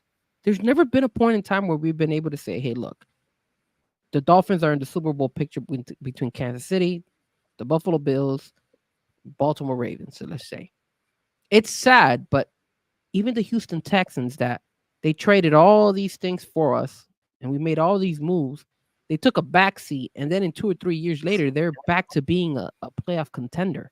And actually, they're winning their division right now. So I look at all that and I'm like, man, like, are we that I jinxed? hear you. I hear, Are we well, jinxed, dude? you never know, man. Man, screw the jinx. We gotta focus on who the hell is gonna play shadow on Josh Allen in next week in goddamn Buffalo. That's what we gotta worry about. No, We're sir. gonna We handle need to business, make. I goddammit. look. I want Josh Allen to spank the crap out of us and beat us down. Run up the score on us, bro. Run up the score on us. This is the only way we're gonna get some type of reaction from Stephen Ross, from firing Chris Greer, firing Mike McDaniel, moving on from Tua, moving on from some of these other players. Get rid of Teron Armstead. He doesn't need to be out there anymore. Retire, bro. We don't need Bradley Chubb. Bradley Chubb just chill the rest of the season and then let him go at the end of the season. When it comes to Tyreek Hill and all that stuff, let that guy go, man. Trade him. Get a value pick for him. Start all over, man. Burn it down. Burn it down. Let everything be the shittiest team out there. We won 2 games already. That's it. That's all we needed. The Titans don't need a quarterback. So, and even if they do, they'll probably that leaves us with maybe we'll either get Shador or we'll get Camp. One of those two. And that's it. We'll be fine. The future looks positive the moment you make a move for a quarterback. I'm gonna show you a video, sir. You send it to me. I wanted to show it to you guys because again, you guys might be saying, Frankie, you're a hater of Tua and all stuff. But hey, man, Ricky Williams had something to say about Tua. So this is why I was like, hold on a minute, because I accidentally played it. And then it actually was playing in the background and I couldn't hear what you were saying. So let me know. Make sure, Nick, let me know if you could hear this. I would say you got to take care of yourself Yeah. from the inside. If that was me, I'd be even more driven to get back on the field. That's what I'm saying. That's what I'm saying. I ain't going out like that. That's what I'm saying. That's the difficulty, but also the beauty of this kind of level of competition, right? Is ride or die. It's real. Any professional sport, but especially football, it's not for everybody. You know, it's a certain kind of mentality that makes you good at sports. And it's the same kind of mentality when, you know, you have a choice to do something that's good for your health or do something that's good for competition. We're going to choose to do something that's going to make us competitors. We're warriors. It's like the Vikings, you know, they said if we're going to die, right, we go to heaven if we die on the battlefield. Yeah. But if we're cowards, we go to hell. And I think that's football mentality. So again, from the outside, take care of yourself. From the inside, I would say you got to take care of yourself from the inside. If that was me, I'd be even more driven to get back on the field. That's what I'm saying. That's what I'm saying. I ain't going out like that. That's what I'm saying. That's the difficulty, but also the beauty of this kind of. And sorry about it. I guess there's a delay on the video, but you kind of heard him say it. He went ahead and he said, you know, the difficulty of being in this game, the heart, the pounding, all that stuff. He's going to choose football over anything else. And that's why I say it. And you guys might hurt. You guys might get your feelings hurt because I'm saying it. But you know something, man? Head first, baby. Go in there head first. That's all I'm saying. I think it's the only way you're going to go ahead. And I'd rather have I want Tyler Huntley. I want Skylar. I want those guys back on the field. I want them to be incompetent out there and not know what to do. I need them to lose, Nick. They need to lose. Lose for me. I'm going to go to bed every single night praying that the Miami Dolphins lose. I'm going to pray to God that Stephen Ross says, Chris Greer, thank you for your services. You're out of here. I want to pray to God, Mike McDaniel, thank you for your services. We extended you. I was a dumbass. See you later. You get your money and get the hell out of here. And I'm going to pray to God that, you know, with all due respect, but Tua goes in hard, man. I want him to go hard, all the way hard, bro. Don't hurt yourself, Tua. But if that's what he wants to do, let him. Let him. That's all I'm saying, bro. That's all I'm saying. We shall see, sir. We shall see. Hopefully, the Dolphins are able to contain Josh Allen. I think defensively we gotta, you know, reestablish that dominance that they were having the past couple of games. I know Josh Allen's a bigger target, so maybe they'll be able to tackle him a little bit better. I believe we don't have Javon Holland and Jordan Poyer. Maybe Jordan Poyer steps it up this game. and hopefully we get back. Zach Sealer. I heard Zach Sealer's injury is not as crazy as what it seems, but we'll see, man. And I also heard Tyreek hasn't been practicing. So he's been going through some sort of, I guess, but we got River Craycraft back. Maybe that'll build us up. So come on, River. What are you doing out there, man? I like River because he was a top target for Tua when it came to the end zone. So hopefully he can use him, and Jonnu Smith and Waddle, man, and we'll be able to win this game back. Go 3-5. Then we're 2-1 in the division. We'll be fine. 2-1 in the division. All right, look. So let's talk about this game against Buffalo. Obviously, this is what I want from the Dolphins, and then we'll get your opinion. I want here are the keys to the game. Keys to the game for the Miami Dolphins. Zach Sealer needs to sit out. Don't let Zach Sealer play. We don't need him out there. He's already injured. Let him rest. Let him get better. Stay out there. Don't do that. We want the old geezers. I want Benito Jones out there. I want those guys out there. That's who I want out there. When it comes to Javon Holland, sit your ass down, stay home, enjoy the weekend, enjoy the beach, go out there and enjoy. You don't need to sacrifice your knee. You don't have to sacrifice your hand. It's already messed up. Put Elijah Campbell out there or somebody. We don't need him. We don't need Javon Holland. Jalen Ramsey, bro. Jalen, we need you to continue to play the same way you played against the Cardinals. Make those mistakes. Allow receivers to beat you and let the Buffalo Bills just throw all over you. Don't sacrifice. Don't throw yourself. Don't put your body in danger, because if you put yourself in danger out there, all you're going to do is allow the Miami Dolphins to have a shot at upsetting the Bills, and we don't want that. When it comes to the offense, Tua, I need you to continue to make those mistakes. Keep fumbling the ball. I actually want Aaron Brewer to overthrow it to him at least 3 times. If he could overthrow it to him at least 3 times, and then the Buffalo Bills can recover the football and take it to the house, that would be spectacular. I think this is what we need. I need the team to be demoralized. I need the team to get beat down to the pulp. I want the players to quit. I want the players to just say, I'm done. Obviously, they're not, because at the end of the day, they're football players. They want to win. It just happens. But I need them to understand the definition of tanking. And that's what we need to do. We need a tank. So my prediction for this week, I want the Buffalo Bills to beat us 54-7. Your take, sir. I think, back now that Tua's back in this offense in a second week in a row, players are going to be more in sync. Hopefully the injury on Tyreek Hill is not that severe. Maybe change things up. Put OBJ in Waddle's position, and maybe put Waddle in the slot. Be creative, do some different type of just something different, because it's not working out with OBJ right now. Keep giving the ball to Jalen Wright and Chain, please. I think Mostert is not having a productive year.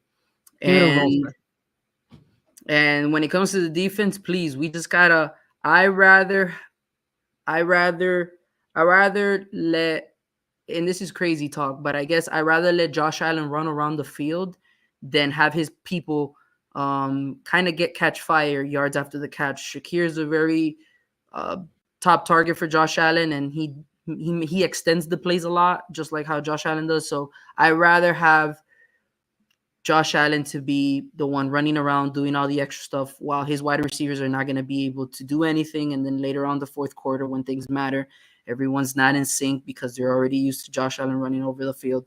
And the Dolphins, some way, somehow, are going to come out winning this week, man. I think they're going to come out winning. I don't really see a high-scoring game. I say this game is a 20-10 Dolphins. You know what I like about you, Nick? Is that I love the fact that you love to jinx the Dolphins. And I like it. I know what you're doing.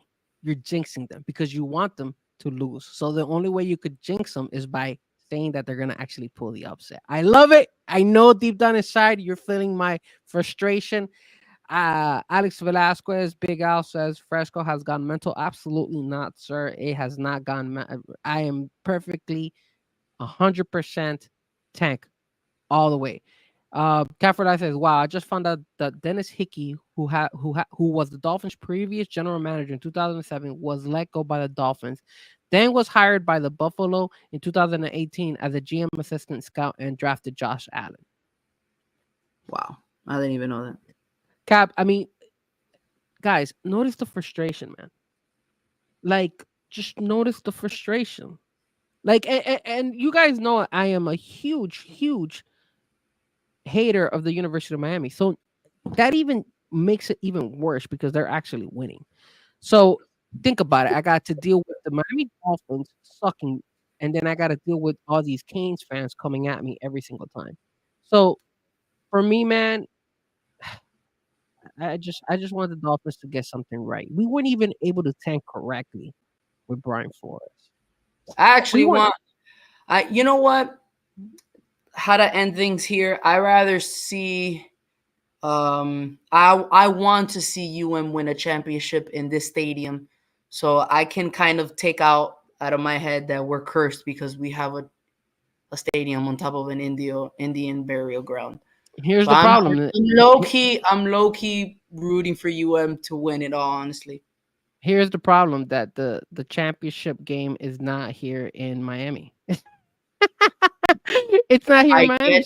I get you, but so isn't the Super Bowl or the playoffs we've been in, and we still lose. The point is that if they can somehow, some way win a championship using that stadium as their home games, I mean, I'll find some peace in the whole Indian burial ground. This is frustrating, bro. This is very frustrating. I'm on board, Alex. I'm an FSU fan, but you know what? At the end of the day, we get too emotional, we get too passionate. And you know what? I have a lot of friends that are UM fans, so I'm rooting for you guys. FSU has won their fair share of silverware with Jameis Winston in 2013.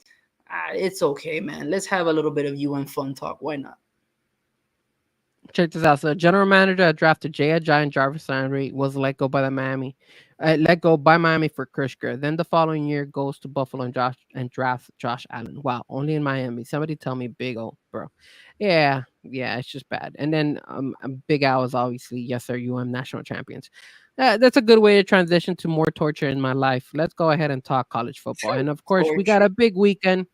This weekend we got two big games. Obviously, we got the University of Florida, my Gators, if some way, somehow, they could pull this upset against Georgia. And I know you UM fans are going to actually be going for the Gators because you want Georgia to lose. That way UM can climb up in the rankings.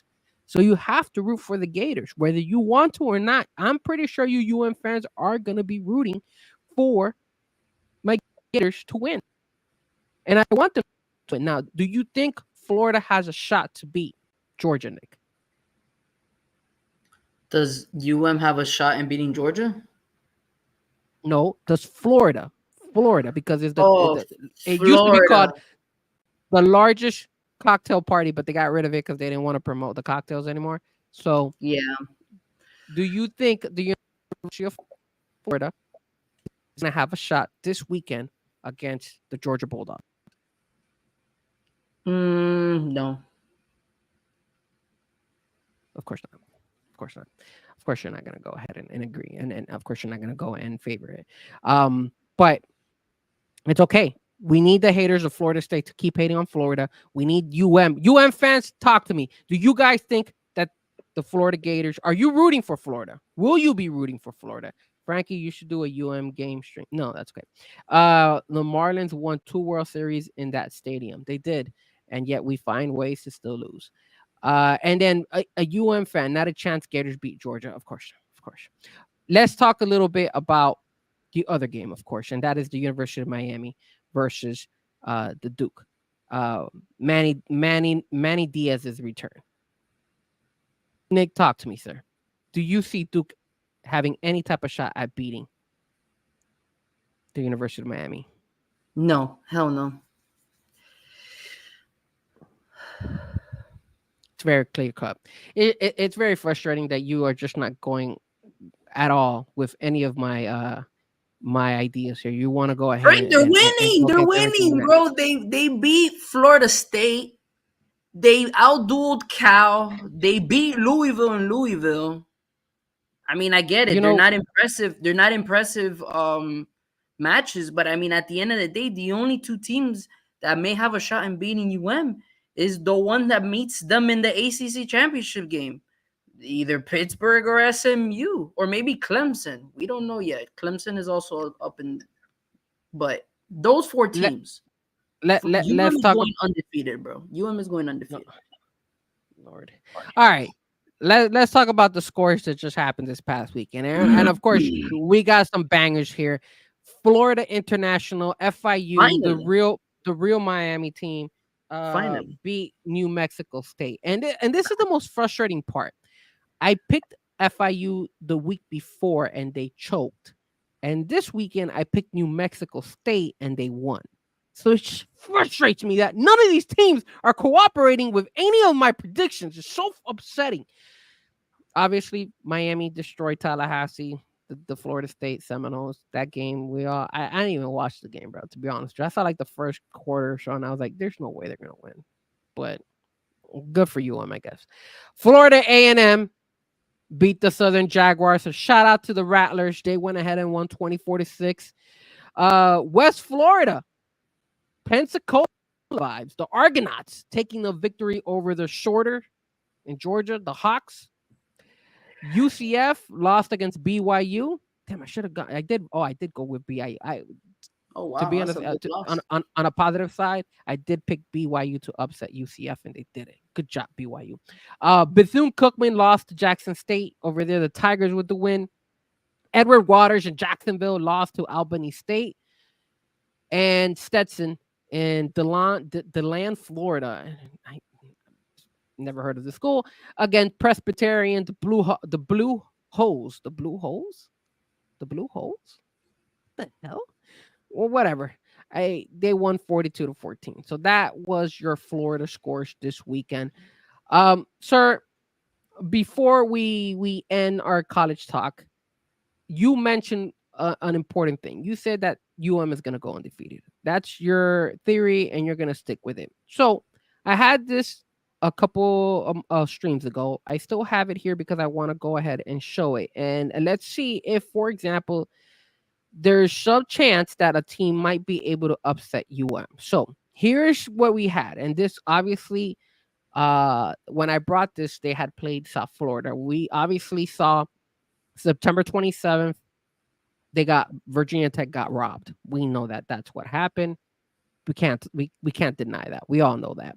All of a sudden, got robbed. Oh my God. On October 5th, Cal, that game, that was the game where you jinxed us, right? When I was doing the live stream, you came on, you were drinking on the stream and everything, and you were asking 20,000 questions, saying, Sean, explain to me, how is it that that Frankie Fresco was able to predict that Cal was going to upset the University of Miami, and all of a sudden the game went completely 180 and UM ended up winning and coming back. He's going to win it. Then we have Louisville against the Canes, and that was the game where I was, wearing the Louisville shirt. I still have the Louisville shirt. Louisville will still be a team that I will be rooting for in the future because they have to play UM in years to come. But Louisville, you let me down, and I promised to the people in Louisville that I would not visit that town because they choked. Their defense could not get the job done. Their defense is probably the worst defense I've ever seen in college football, and it was just a disgrace. It was a terrible day to watch. I stayed up. I made a hype video and everything for nothing. Literally nothing. They choked. So Louisville, I still have your shirt. I'll root for you next year, but for now, you're dead to me. Then, of course, we got Florida State and UM, and we know that Florida State was going to lose. I knew that. It was silly that even DJ Memo had asked me, hey, Frankie, let's bet. And I said, yeah, I'll bet on UM that they're going to beat Florida State. And he's like, no, man, bet on Florida State. I said, you smoking crack if you think I'm going to vote for Florida, if you think I'm going to bet that Florida State is going to pull the upset. I'm not that stupid. Now we got Duke. I would actually give Duke an opportunity, but they're playing in UM. They're playing in the University of Miami. So not only are they playing away, but then the refs, you're too funny, man. And then the refs are going to be helping the University of Miami. So, like, there's no way. I feel like this game between Duke and the University of Miami is going to end up being, I'll tell you this. It's going to be, the Duke is going to be driving at the last. The thing is that Duke's offense is trash. Like, their defense is good, but The only way Duke has a shot is if the defense has Cam Ward rattled. And can they have they have Frank, Frank, they've had Cam Ward rattled, and he still comes out and wins. Like, sir, they didn't have him rattled. Cal didn't have him rattled. You jinxed that game, sir. Don't come and talk to me because you jinxed that game that night. Sean was all down, depressed. He couldn't talk. He didn't know what to say. And then all of a sudden you come and you jinxed it. So don't talk to me about Cam being rattled. You jinxed it. You gave Cam that extra boost he needed that night. I don't know what happened that night. I don't want to talk about it anymore. And then I say Duke some way, somehow can have a shot. They have a chance. They have to do something. Duke, please don't let me down. Then you got Georgia Tech. Now that's a scary one. But then if you look at Georgia Tech's, oh man, Georgia Tech is all these teams are trash. Why is the ACC so easy this year? Jesus. It's not why the ACC is so easy this year. It's why is UM so good this year? And that's why. You really want to piss me off. That's what you want to do, right? You really want to piss me off. It's not that Cam Ward or UM is really good or anything like that. They've been playing soft-ass teams. That's what it is. So you're calling Florida Gators a soft-ass team? Yes, we suck. We're not a good team. We weren't a good team. We've gotten better. But we weren't ready. It was the first game of the season. The first game of the season. We looked lost out there. We didn't know anything. Virginia Tech got robbed. Virginia Tech did get robbed. My only hope here. This is my only hope here. That Georgia Tech finds a way to upset them or Syracuse. Syracuse might give them a run for their money. Nah, man. Those are the only two. Those are the only two games. And you know what? It might be a pressure game because if they're undefeated, that game would have to be like a game before they're looking at the ACC championship. So maybe that has pressure on them, and then they'll make a mistake and they'll be like, oh, you know what? We lose. That's what I'm thinking. Nick, with that Colombian juju. Wow. Predictions, sir. I got Florida upsetting Georgia. So I say, and they are playing in Florida. Oh no, they're playing in Jacksonville because that's where they have the Jacksonville neutral ground. Yes, they're not gonna beat Georgia.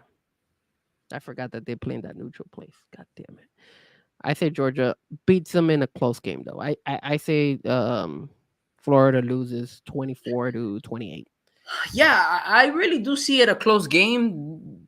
SEC rivalries are always good. I mean, we saw that Florida almost pulled the upset against Tennessee. I think Florida even beat a pretty legit Kentucky team. They're right now playing pretty good football. Will they win or they beat? Will they win against Georgia? Man, it's kind of tough because Georgia's been playing really well. But I gotta give Georgia the edge. I'll say they win 27-17. Okay, and then of course the University of Miami versus Duke. What score do you have it there? UM plays really well at home defensively, so I say they win. I'll say they win 30-14. 30-14. Duke's defense is good. They're not bad. So it's going to be in that first quarter where we're really going to see if this game is actually going to be close. But 30-10.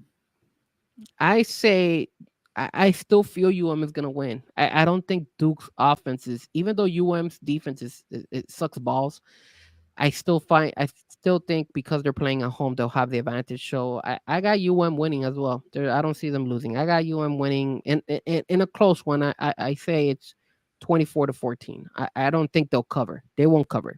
Sir, don't throw UM sign. Don't do that. Like, what are you doing? You're not a UM fan. Stop being a UM fan. Stop being a Cam Ward. Look at this. Look at this guy. This guy says this guy's smoking some good crack. If you guys are interested in buying crack or weed or whatever he's taking, reach out to Alex Velasquez. He's smoking some great stuff for thinking like this. Frankie, it's all about the you. Josh, please. And then Cam, what did he wrote here? He wrote Cam. Oh, no. Here's the thing. He said Cam was weak against FSU. Yeah, he sucks, bro. And Steven Gonzalez throwing up the U sign as well. Jeez. All right, let's change topic. Let's go a little bit. Let's talk a little bit about the Miami Heat, right? We got the Heat. We got a couple of things we wanted to talk about the Miami Heat. Sir, first and foremost, talk to me about that statue. What did you think about it? Did you like it? Do you think they was it the right decision to do a statue for Dwayne Wade? And did you actually like the statue?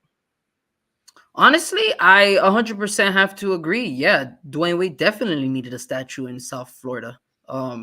He's the reason why we've had 3 championships.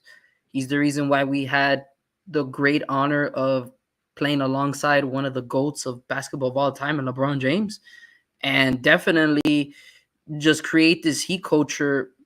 I mean, I'll do respect to the Alonzo Mournings, Tim Hardaway's, Cycli, that era, you know, but I mean, Dwayne Wade established something with his talent and brought us 3 chips, many good memories, and he deserves it. Now, the guy who made the statue, I heard Dwayne Wade saw the face and he was okay with it. Hey, if he's okay with it, fuck it. But he deserves it, man. He deserves it 100%. Yeah, I agree. He does deserve the statue. I would love to take a picture with it. I hope they don't vandalize it. Whoever's stupid enough to do something. Nah, I don't think they'll vandalize it. I mean, you got Dan Marino's statue out there on the Hard Rock, and I don't think they've ever done anything. And Don Shula too. So I don't think they'll vandalize Dwayne Wade. And I like the fact that they gave him his street and everything. That's pretty cool. He deserves it, man. He like a lot of people have said, all the hatred, all the frustration of the Miami Dolphins have kind of like, been pushed to the side because of the success of the Miami Heat and the Florida Panthers and now Inter Miami. So a lot of this stuff is, well deserved. He deserves to be with his statue. Now, is the quality of the statue worth it? Yeah, I mean, it's pretty bad, bro. I'm not gonna lie, it's not the best statue. They need to work on that statue. Like, I'm gonna zoom in here for you guys, and it's just bad. It's just not a very good replica of his of his face. Like, I was trying to tell you guys, I don't think they should have done this particular facial expression. They should have gone with in my opinion, the statue that they should have done was the statue when he's like going like this with LeBron James. That statue would have been nice. I think that, but the thing about that one is, I guess you're trying to like, it's more showcasing LeBron more than D Wade, or I guess or maybe you're doing both. But I think that statue would have been a lot better. And this is, let me share the image with you guys because I think I could. Can I? I mean, he's always he's always said, "Hey, whose house is this? This is my house," and it's just. Yeah, but that's a terrible facial expression. That's not like a really good facial expression for him. See this one, I would have liked for them to have gone and done this one. See, look right there. You see? Yeah, but then it would have been cut LeBron and just put him right. No, it's his house right there. That would have been a great. Nah, I really like what they did, but the face dipping guy just didn't come out good, man. Well, again, he had his say in it. So if to make things worse, he was the one who made that decision. So it just doesn't look.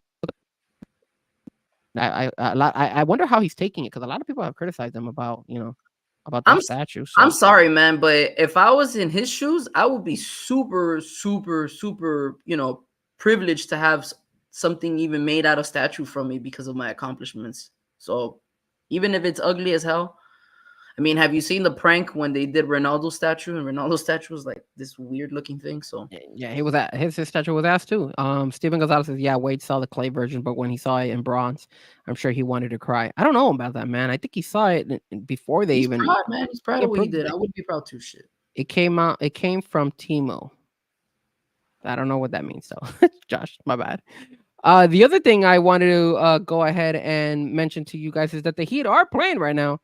They're actually hosting the New York Knicks, and the Knicks are actually up right now 102-96 with about 5:49 left in the fourth quarter. So the Heat in a dogfight with the Knicks. Obviously, it feels like the Knicks might win this year, the division.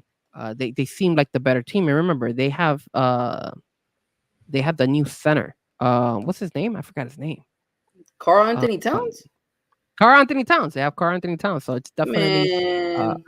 a harder competition this year compared to previous years when it comes to the New York Knicks. So if the Heat can pull it off, kudos to them. Like I said, they're in a dogfight right now, and we'll see how it goes. Do I see the Heat being a playoff team? I see the Heat being a play-in team, and then it's all gonna be up to Jimmy. See what Jimmy decides to do. So we'll see. We'll see what happens. There's nothing we could do, right? We could just hope for the best when it comes to the Heat. All right, so the last thing we wanted to talk about, of course, is our last segment, the segment that everybody loves, soccer. And of course, we're talking soccer because we got Inter Miami in action this weekend. They're going to be going up against one more time Inter Miami against that pesky team that just finds a way to always give us a run for our money, and that is the Atlanta United. So they play on Saturday at 7:00. Sir, what do you think? Do you think the Inter Miami closed the deal? Do they officially finally move on and beat Atlanta United, or do you think Atlanta United is gonna win and force a game 3? No shot. Messi and company are gonna go ahead and dominate MLS, just like how they had dominated the whole season. Nick, you're not making things easy for me. I think for a minute there, I think when it comes to Inter Miami, I think they're gonna lose. I think they always struggle against this team. So I think they're gonna lose, but I think they'll close the deal here in Miami. I think that's how they will go ahead and find out a way to pull it off. So I think they go 3 games instead of just 2. I hope they're able to close it out in Atlanta, but it just doesn't seem like, in my eyes, that they'll be able to do it. Their goalie had a phenomenal game the first round, so I think the second game, I wouldn't be surprised if he does it as well. Before we talk a little bit about a Clasico, I wanted to show this, Nick, and I wanted to show it to you because I wanted to ask you if this is something that interests you, if this is something that you yourself would be excited and thrilled to buy, and that is the new Hard Rock shirt of Lionel Messi. Talk to me, sir. Would you be interested in buying this since your birthday is next week, right? If I was to get you this Lionel Messi Hard Rock soccer jersey, would you be like, damn, bro, my brother went all out. He did a phenomenal job. I'm so proud. I love my brother because he got me this Messi shirt. Would you feel that way if I was to give you this Messi shirt? As long as your honest opinion. as long as it's purchased by your hard-earned money on some Messi merch, sure, why not? So you're telling me that you would wear this shirt? Would you wear this shirt? No. I wouldn't wear it, but if you want to buy it for me, sure, why not? I don't mind your hard-earned money on some Messi merch. Stephen Gonzalez, we're not talking about the Marlins because they're not even in the World Series. Now we are going to talk a little bit about the baseball ball. We're going to do that. We're going to leave that to the end, the very last thing we're going to talk about, because I'm interested and intrigued about that. But my brother goes and says that he would not wear the Messi shirt. He would accept the shirt, but he would not wear it. Nick, I if the tables were turned and you went ahead and you told me, Frankie, for your birthday or for Christmas, if Christmas is around the corner, you go ahead and you get me this shirt, Nick. For one, I would be very grateful because obviously I'm not going to turn down any gift that you give me. I mean, family's family, so I respect that. What I would do with this shirt is I would give it for my dog, and I'll let Rocco not wear it. He would use that as like his sleeping blanket. So anytime he wants to sleep, he would just sleep on top of it. And he'll just he'll rob his private area and all that stuff on that area right there in the middle. And I think that'd be a good use for that shirt. That's just me. That's just how I feel about that Hard Rock shirt. Shout out to Messi though. So talk to me. What's going on with El Clásico, man? What happened to Real Madrid? Dude, Barcelona's just playing really good football, man. I have a good friend who Kind of gave me a little bit of a rundown of what's going on. It seems like the current coach Hans Flick has given players a little bit uh, more of a free role, but at the same time still be tactical enough to be a specialist on what their primary roles are. They're just given a little bit more space. They kind of dominate more now the midfield. They don't really rely on possession no more. It's more of a one-touch football, and it's something that it's crazy for me to hear, but that old classic Barca ball is not kind of kicking in anymore. So they had to make adjustments, and Hans Flick has made Barcelona look a little bit or much more superior than Madrid. But at the same time, they're both good teams. There's always been occasions where Madrid has been able to dominate, or not dominate, but beat Barcelona in certain periods. And for now, Barcelona's just playing out of their mind. Lamine Yamal has been playing really good football. For 19 years old, this guy is un crack. And then when it comes, and then especially knowing that, look, I mean, they don't really have a starting goalkeeper. They have Peña. This kind of reminds me of last year with Real Madrid. You know, Real Madrid didn't have Courtois in the first beginning of the season, and things were kind of looking a little shaky. Then Lunan comes in and kind of dominates. So it's kind of like, you know, roles have been switched over. On the other side, Real Madrid, they've realized that adding players like Mampe has made a positive impact, but there hasn't been much of a positive impact. Players like Tony Cruz, really, really, really, it's crazy. But one player can really change the dynamic of the flow of the type of style of Madrid ball. You know, big injuries in Luna and in Courtois and David Alaba and Carvajal. You know, that kind of puts a dent on the defense. It's not excuses. It's part of the game. You know, you take this out and you move on. This ain't the over. We've seen the story before. We've seen Barcelona beat Madrid 4-0 in some way. Somehow Madrid wins the league or is able to reach the Champions League final. So it's just one of those games where you just kind of sit back and kind of observe what can Ancelotti do to make sure Mampe is more of a contributor,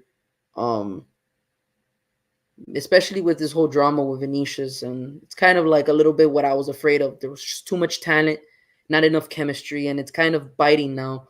While Barcelona has enough talent but crazy chemistry, and I think that's kind of like where these two teams are kind of heading that direction.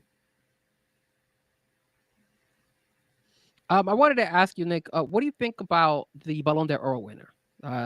You know, your boy Vinicius was, a lot of people said that he was robbed, that he should have won it, that his moment, the reason he didn't win was because his play during Copa America did not help him. And for this reason, you know, they weren't able to secure a win, or he wasn't able to get the Ballon d'Or for that 1 month that he just kind of like, you know, didn't do so well. But besides that, the whole year he was balling. He led that team to a championship. So do you feel that Vinicius got robbed from the Ballon d'Or?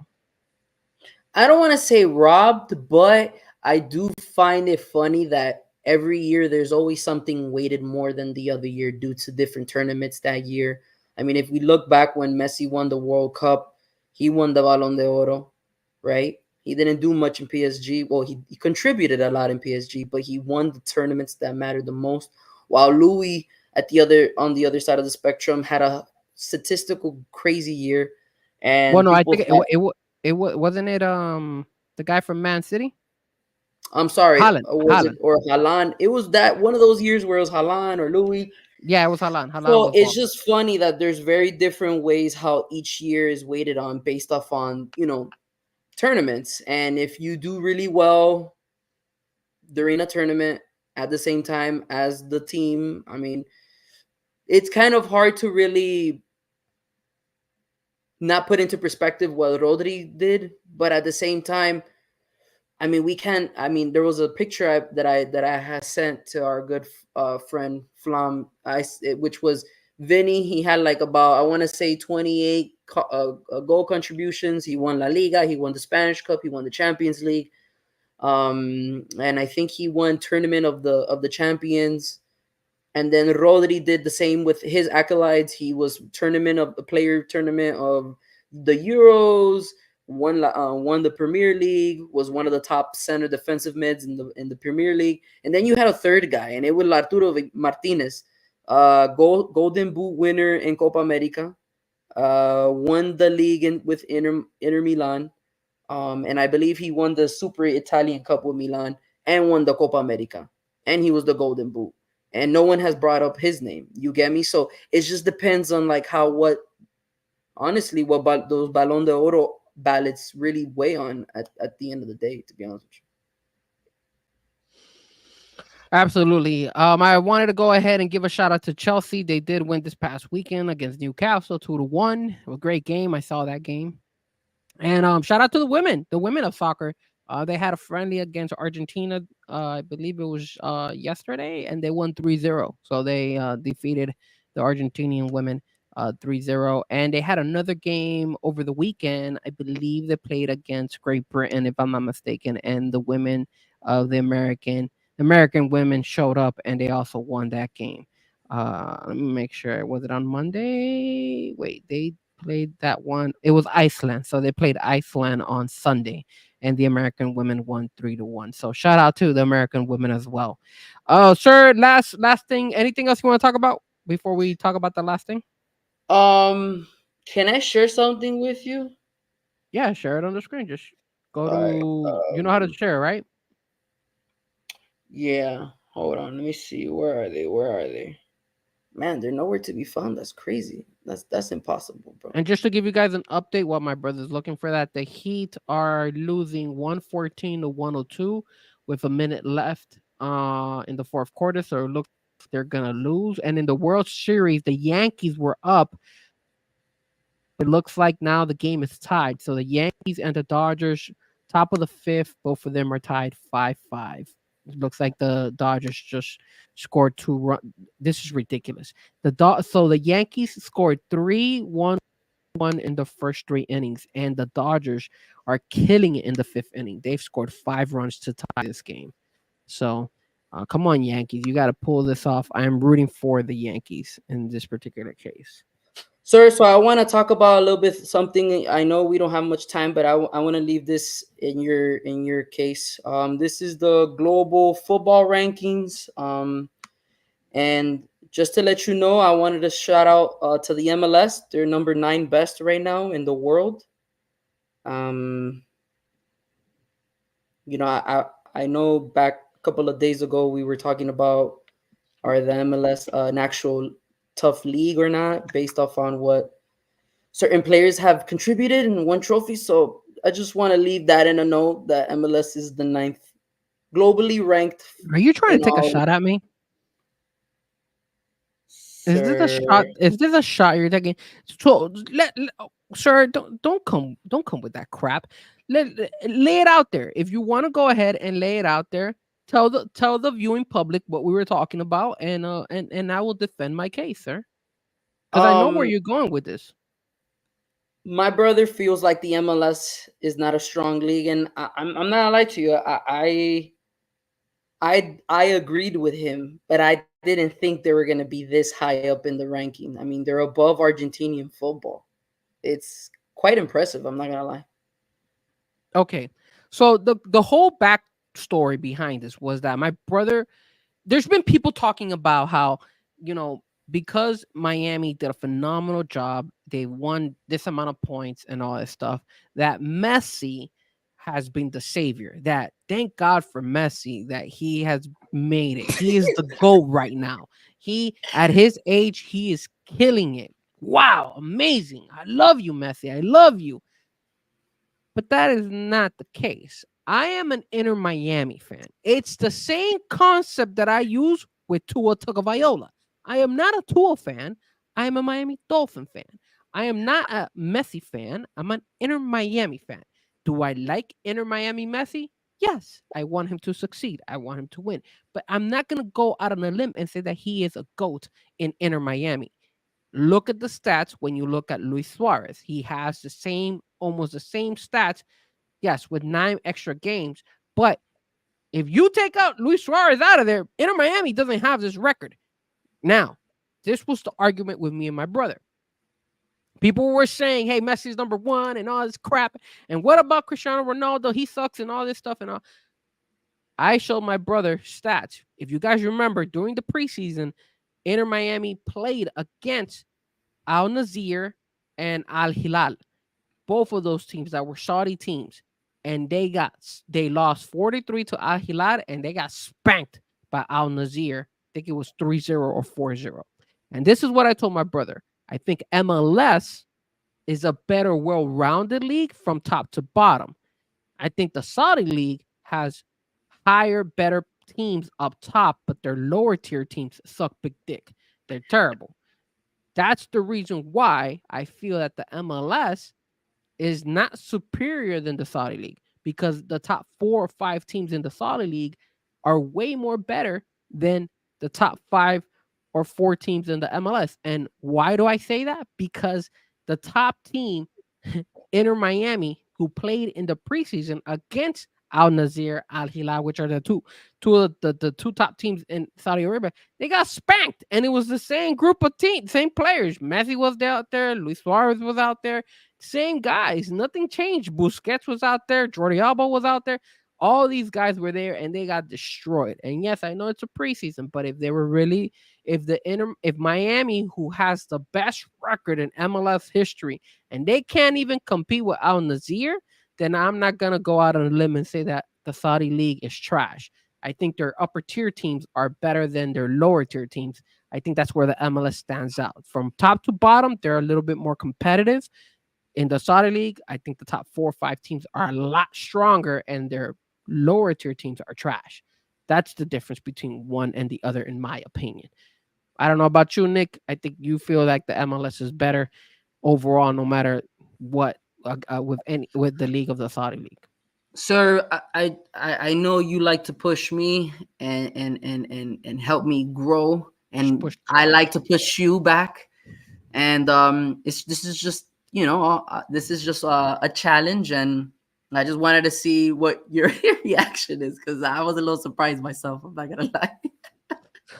All right, so I know we're about to end the show. We've been going for 2 hours. It went a little bit more than what I wanted to, but the last thing we wanted to cover, and of course it's baseball, and we usually don't talk baseball because the Marlins suck. But just because the Marlins are not playing doesn't mean there isn't topics to talk about. And as I said earlier today, the Yankees are in a dogfight now with the Dodgers on the bottom of the 5th. They're 5-5. But, sir, if you looked at yesterday's game, the Yankees actually won. And we had a moment. And that moment was these two gentlemen right here, this guy and this guy, going ahead and stealing a ball from the Dodgers player. I want to get your opinion, sir. Do you think these guys did anything wrong, in your opinion? Well, first and foremost, did you see the play? Yes, I saw the play. Okay. So now, did you think they did anything wrong? To be real honest with you, from a fan perspective, no, they didn't. Why? Because then they would put a fence on those borders and it wouldn't be a live ball. You get me? Obviously, from the integrity of the sport, obviously you're going to say, yes, they did something wrong. But from a fan's perspective, some people are going to be like, no, the ball was heading over foul. And coincidentally, the guy he caught it. Now, what was wrong is when they tried ripping it from his hand. Now, that right there is messed up. You get me? If it was like this play reminds me so much of the Chicago Cubs versus Miami Marlins. Steve Bartman? Florida Marlins game. Yeah, where Steve this Bartman guy kind of was in the same. Those two gentlemen were in the same situation as him, right? And everyone's gonna say, "Oh, he's wrong for that. He's wrong for that." But for us Marlin fans, we're like, "Fuck it. Hey, it happened. It happened. It happened. It was meant to be." You get me? So everyone's gonna have a different perspective. If I was a fan, I'm gonna say no, they didn't do anything wrong in trying to get the baseball. But for them to go ahead and rip it, now that's a different argument. And when it comes to baseball players, don't get mad at the fans if they're trying to get especially opponent fans are trying to get the baseball so that you won't catch it. Because then then you're just being naive at this point. The Steve Bartman situation is similar, but also it's a little bit different because if you remember the foul ball, they were playing in Chicago and the foul ball was a Marlin who batted. So Moises Alou tried to get it. If he would have gotten it, would have been an out in favor of the Cubs. And it didn't, and it would have it was hurting the Cubs, and they were playing in Chicago. So that's the reason why it was a little bit different. This one was a foul ball by a Yankees player, and it was the fans were trying to avoid him getting called out because if he grabs the ball, obviously in the foul territory, he's out. Do I agree with these guys going ahead and taking that ball? Fair game? Absolutely. Let the fans do it. Do I agree with them ripping and trying to rip the ball away from the Dodgers? I'm going to tell you this right now. If I was a Yankees fan, I would say, hell no. Rip that shit out of this fucking glove. That's me. If I was a Yankees fan, I said, hell yeah, rip that damn ball out of there and win it, baby. But I'm not a Yankees fan. I do want them to win. Obviously, they shouldn't be doing that because they could have injured the guy. Obviously, his hand, if you look at it, his hand was going like this quite a bit. So it is a little bit messed up. I wouldn't want them to have done that to a Marlins player if that was the case. But if I'm a Yankees fan, 100% do it, baby. Get that ball out of there and throw it back. I would have loved to have done that, bro. I would have done it. It's just, and yes, that is true. According to Gronk, that is the guy who actually did that. The guy with the hat actually is. Went to, I think, either college with Gronk. So apparently he's his friend. Now I don't know if Gronk was saying the truth or not, but he did go on social media saying that he knows the guy and that he used to went to school with him. So, but I do feel like for the sportsmanship of the game, they should have not tried to rip the ball from him. They should have gone for it. That's fine. That's fair game.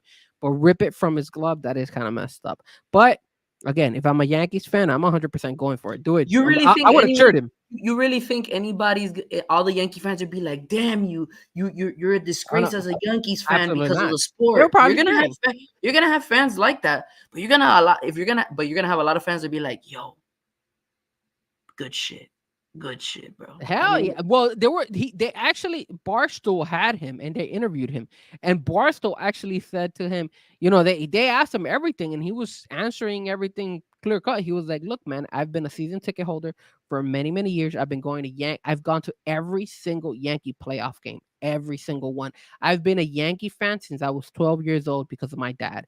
And he says, "I don't go to the season games because of the hotness, especially if it's hot. So I don't go to those." But he says that he's a diehard Yankees fan. He's always going to be there. Those are his tickets. He actually gets upset when he says that people tell him to sit down because he says, "Look, I've been paying a lot of money for this. And not only that, I'm a diehard Yankees fan. I'm going to do what I want to do. And if you bring in kids and all that stuff, then you're coming to a sporting event where there's a lot of drunk people and a lot of people who are very motivated on their team and all that stuff. So they should know better." So he's like, but when he gave the ball, like his first reaction was that. And then what he ended up saying too was that after he got kicked out, obviously, but the cops didn't treat him bad. The cops actually treated him nicely. They didn't say, "Hey, what you did was something wrong." So they did ban him for the next game. And if they make it to the Yankees game, to that game, I think, what would it be? It would be game 5. So they banned him for game 5. Yeah, they're going to write that on paper. But, bro, if they win today, you don't really think they're going to be like, "Yo, you're going to come next game. Don't worry about it, bro." No, actually, I'm sorry. It would be game 6 because today is game 5. Yeah, right now. Today's game 5, and they're playing over there in LA. So, right? I think they're playing in LA. Are they playing in LA? No, they're still playing the Yankees. It's the format is 2-3-2. 2 Dodgers, 3 Yankees, then 2 Dodgers. It is 2-3-2. That's so dumb. Yeah. So yeah. So that's probably why that's what they're probably doing. They're probably. I wasn't sure if they were playing in. Yeah, they are playing in Yankee Stadium. You're right. They have that stupid format. 3-3-2. What is it? 3? No. 2-3-2. 2-3-2. Yeah, exactly. But they're in a dogfight right now. I hope the Yankees are able to pull it because we really want this World Series to continue. 2 great teams. All right, sir. With that being said, we're gonna go ahead and end the show. Any last words before we head on out and we close episode 43 here, sir? I just want to give a special shout out and rest in peace to his soul, Diego Maradona. Today was his birthday. Happy birthday to a legend. If we want to circle back to If anybody needs to do anything at all purposes to win something, you gotta give a shout out to Diego Maradona. He used his hand to win the World Cup, and so you gotta do what you gotta do. But happy birthday to him. Rest in peace to his soul. He's a fellow Scorpio, just like me. I'm a Scorpio, so big shout out to our boy Maradona. Absolutely. And to all you guys who've been tuning in, obviously we want you to go ahead and hit that subscribe and also hit the like. Me and my brother are always thankful and grateful for you guys to tune in. We like to talk a lot of crap, man. You guys know me. I am a true I talk about everything, bro, and I keep it real, man. There's no jokes about it. I'm this is who I am. Whether you see me on YouTube, on Twitch, or on X, this is how I am in person as well. So if you guys ever run into me or anything like that and want to say what's up to me, I will be more than generous to say what's up to you guys. I'm always grateful that you guys are in. Shout out to everybody who tuned in on the chat board. Cat for Life, Steven Gonzalez, No Doubt was on there. Too Cool for School, thank you, sir. Who else came on board? Anybody else I'm missing? Alex Velasquez, Big Al. Josh at the end came. Much love to you guys for a great show. Appreciate it, man. You're one of the ride or dies. Steven Gonzalez and Josh, you guys are always been with us on the YouTube side, and to you guys on X. Like, if you guys want to support the podcast and want to support the channel, please do me a favor, man. It just takes 2 minutes. Just go on YouTube, just create a file for like a split second and hit that like and hit that subscribe. It really helps our algorithms. Me and my brother have been doing a lot of these shows. I mean, we're at episode 43.